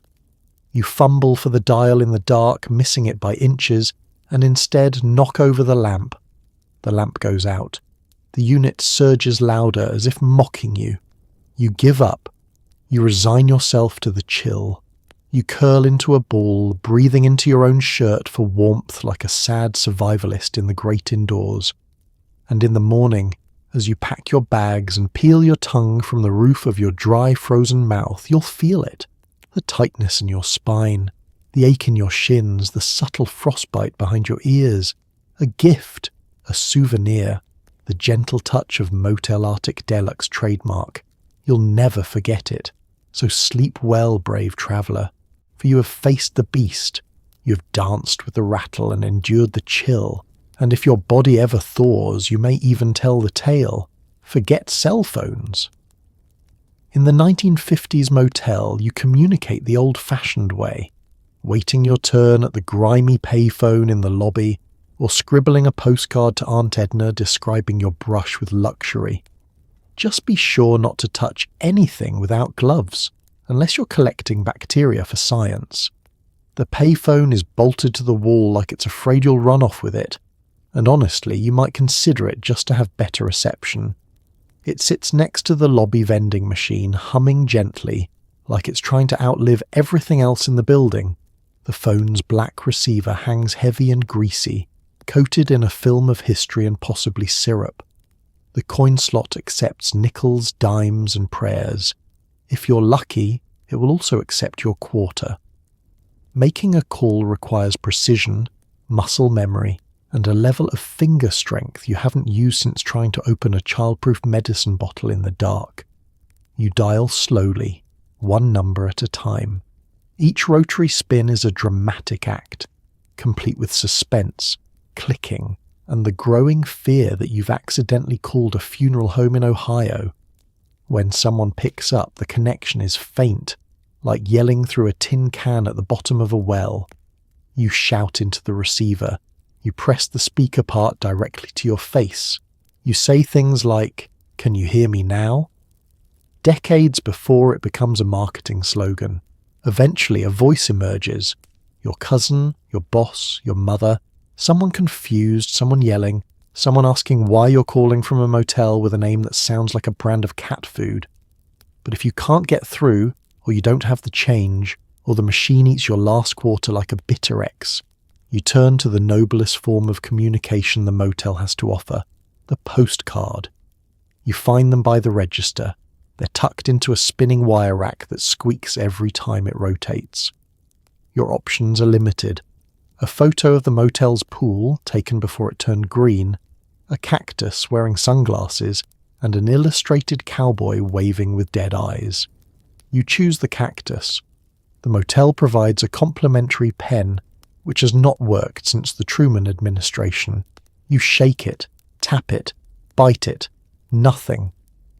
Eventually you borrow a pencil from the front desk. The eraser is gone, the tip is chewed, you scribble anyway, you write to Aunt Edna. You tell her about the vibrating bed, the ice machine that weeps, and the air conditioner that nearly froze your soul. You assure her you're alive, though not entirely well rested. You describe the front desk clerk as alert adjacent, and the Continental breakfast as a daring experiment. You sign it with love, add a stick figure drawing of yourself under a flickering neon sign, and call it good. Postage is another adventure. If you didn't bring your own stamp, and who does, you're told to ask the manager. He has a drawer. Somewhere. Possibly. You're instructed to come back after lunch or before the mail guy does his run, which could mean any time between 2 p.m. and the end of civilization. When you finally do acquire a stamp, it's crooked, faded, and features a president you're 70% sure never existed. You drop your postcard into the slot on the motel's rusty mailbox, which groans when you open it and may or may not still connect to the US postal system. You stand there for a moment, hopeful, nostalgic, confused. Then you walk away. Communication at a 1950s motel isn't about efficiency, it's about effort, drama, elbow grease. You shout into phones, scribble onto dusty paper, and trust that your words will eventually get where they're going, carried on the wind, or maybe by the cat that runs the place. Sleep well. Aunt Edna will understand. She's been here too. A true roadside motel never sleeps, thanks to a parking lot that's a perpetual parade of headlights, laughter, mysterious vans, and the occasional wandering dog. The lot doubles as both amphitheatre and soap opera, starring your neighbours, their engines, and a car alarm that is ahead of its time in both volume and futility. It's not just a parking lot, it's a stage, a gravel-paved coliseum outlined in barely visible white paint and illuminated by a single flickering lamppost that buzzes like a nervous bee trapped in a coffee can. The light attracts every moth within a 5-mile radius, all of whom are auditioning for the role of cursed spirit of motel nights.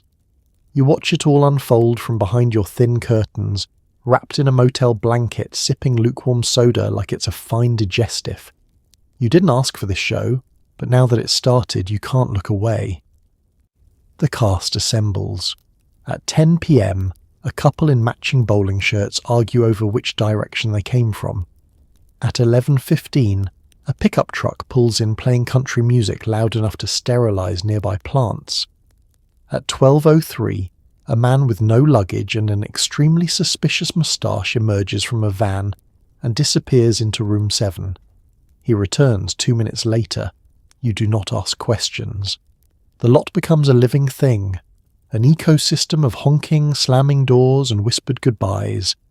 There's always someone either arriving late or leaving early, each one convinced they're being quiet, and each one operating their vehicle like it's powered by fireworks and regret. Then there's the car alarm. It goes off every hour on the hour like a deeply confused grandfather clock. No one claims responsibility. No one disables it. It simply screams into the night like it's mourning the decline of Western civilization. You eventually begin to find comfort in its predictability. And let's not forget the dog. No one knows where it came from. It doesn't seem to belong to any guest. It doesn't bark.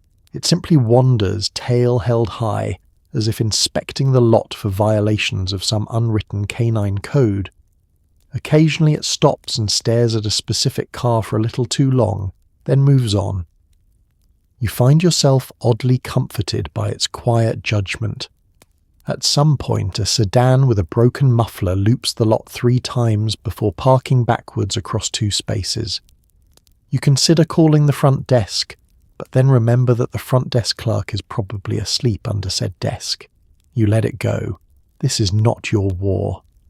Every so often the lot goes still, the cars settle, the conversations drift, the lamp flickers once, twice, then holds. A strange peace settles over the gravel like a blanket of dust. You think, just maybe, you might sleep. And then, at 2:47 a.m., someone drops a metal thermos directly onto the pavement. It echoes like a gunshot. Lights come on in 3 rooms, someone yells, a door slams, the car alarm howls in sympathy. The dog reappears, does a slow lap, and disappears again into the shadows like a furry spectre of the night shift. This is the rhythm of the parking lot. It doesn't rest. It doesn't apologize. It simply continues, humming and sputtering and beeping and living. Each cracked tail light and dented bumper has a story. Each guest pulling out in the morning leaves behind traces of themselves, fast food wrappers, tire tracks, secrets. And someday, you'll remember this place. Not because it was peaceful, but because it wasn't. Because it was a parking lot that meant something. A place where humans and headlights collided in the night, bound together by caffeine, chaos, and the need to be somewhere else. Sleep well, traveller. The lot is still out there, watching, waiting, idling. Down a dimly lit corridor, past the soda machine and a sagging soda machine, lies the motel's laundry room, a portal to another dimension where socks vanish, coins multiply, and the scent of overcooked dryer sheets lingers like a suspicious alibi. Will your favourite shirt survive the cycle? It's a gamble every time. You find it by accident, following a small handwritten sign that simply says laundry, with a question mark, as if even the motel isn't sure whether it qualifies. The hallway narrows, the lights dim. The floor tiles change pattern midway through, switching from faux marble to hospital panic.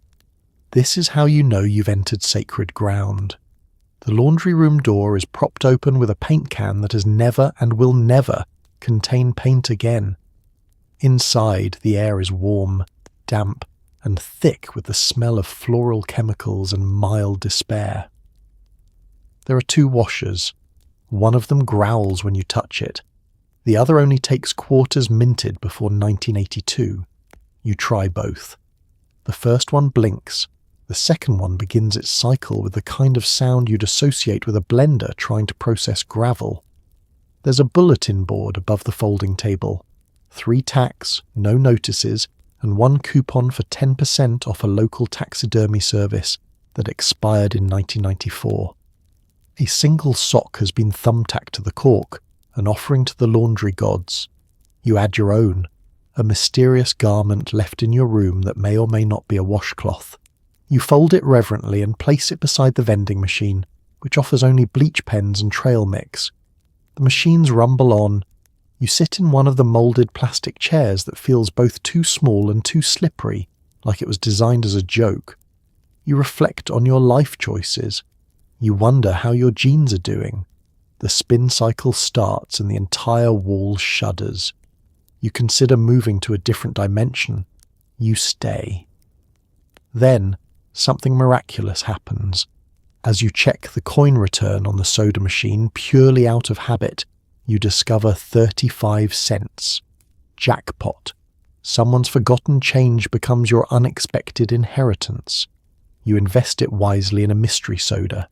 It delivers a can of Shasta Tiki Punch, which you drink ceremonially under the dim flicker of the overhead light. Other travellers drift in.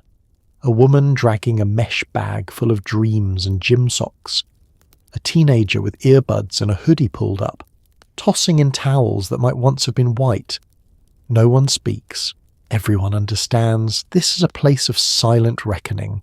You nod to each other in solemn acknowledgement, fellow soldiers in the spin cycle. Finally, your washer completes its 37 minutes journey through time and space. You transfer your laundry to the dryer.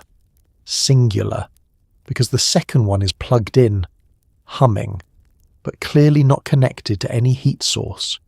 You toss in your clothes, unsure if they'll emerge smaller, fuzzier, or faintly radioactive. You insert the coins, you press the button. Nothing happens, you press again. The dryer grunts and begins to rotate slowly, like it's trying to remember how. You wait. By the end, your shirt is almost dry. Your socks have multiplied into a new, unfamiliar pair. One towel has gone missing. In its place, a strange handkerchief with embroidered initials you don't recognize. You don't question it. Laundry giveth, laundry taketh away. You fold your belongings on the sticky laminate table, you pack them up, you return to your room, and later, long after you've left this motel behind, you'll pull on that shirt and catch a faint whiff of overcooked dryer sheet and questionable detergent. And you'll remember the quiet hum of the machines, the ghost sock, the treasure soda. Sleep well, weary washer. Your stains are behind you. For now. By the front desk sits a battered guest book, filled with decades of shaky signatures and confessions. Flip through its yellowed pages and find the hopes, dreams and doodles of travellers before you. Great Stay, 1953, Lost My Shoes, Found Enlightenment. If you're reading this, you survived. Welcome to your legacy. The cover is cracked vinyl, possibly red at some point, now a colour somewhere between weathered optimism and soggy bacon. The binding is loose, and the pages smell faintly of mildew, motel coffee, and something vaguely metallic. There is no lock, no password, no moderation, just a ballpoint pen chained to the counter with the type of twisted wire that suggests several daring escape attempts. You pick it up. The first page dates back decades, 1952, maybe 1951, depending on how much faith you place in the cursive handwriting of someone named Dorothy. She says the pool was chilly but refreshing, that the service was present, and that her husband left with both sets of keys. A solid 3-star review in the days before stars were handed out like Halloween candy. Further down, someone's drawn a detailed sketch of a dinosaur riding a unicycle. No explanation. Just Ted, room 6. Ted was an artist, possibly an oracle, or maybe he had a long night and a lot of free time. Flip the page. A surprising number of entries simply say, "It was okay." One just says, "Nope." Another reads, "If I'm not out by morning, feed the cat." You hope it's metaphorical. You're not sure. Someone's written a haiku. Room smells like regret. But towels were kind of fluffy. 10 over 10 would nap again. You pause. That one feels personal. The entries blur together. Some write in all caps, as if shouting through the paper. Some leave detailed breakdowns of their stay, listing everything from the thread count of the sheets, unknown, to the psychological toll of the wallpaper pattern, severe. One traveller from 1967 claims they saw Elvis in the parking lot. Another from 1983 claims they were Elvis in the parking lot. There are check-ins from families, handwritten in the chaotic swirl of crayons and enthusiasm. "We came, we swam, we left," one child writes. A small dinosaur is drawn underneath.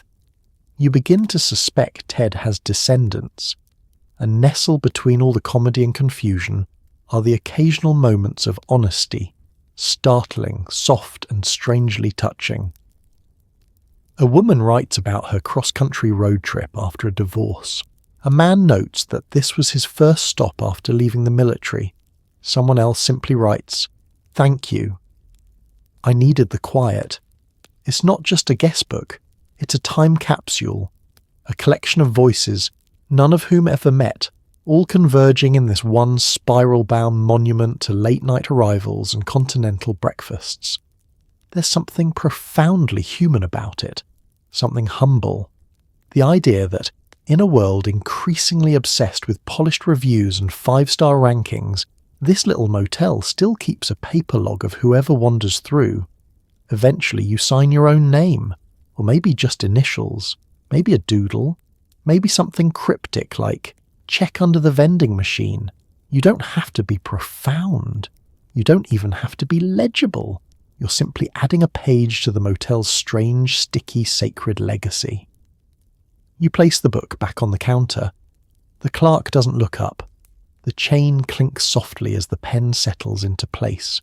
And as you walk back to your room one last time, you realise this wasn't just a stay. It was an entry in something bigger, stranger, dustier. Sleep well, storyteller. Your name is now part of the legend. So tonight, as you finally settle under your own clean sheets, in a room with walls thicker than a playing card and a bathroom you don't have to share with a family of cockroaches, maybe pause and send up a quiet thank you to the motels of the past and the travellers who somehow survived them. Because if there's anything our night at the 1950s motel has taught us, it's that comfort is relative, adventure is accidental, and sometimes all you need for a story is a flickering neon sign, a sticky floor, and the courage to try the mystery meat from the vending machine.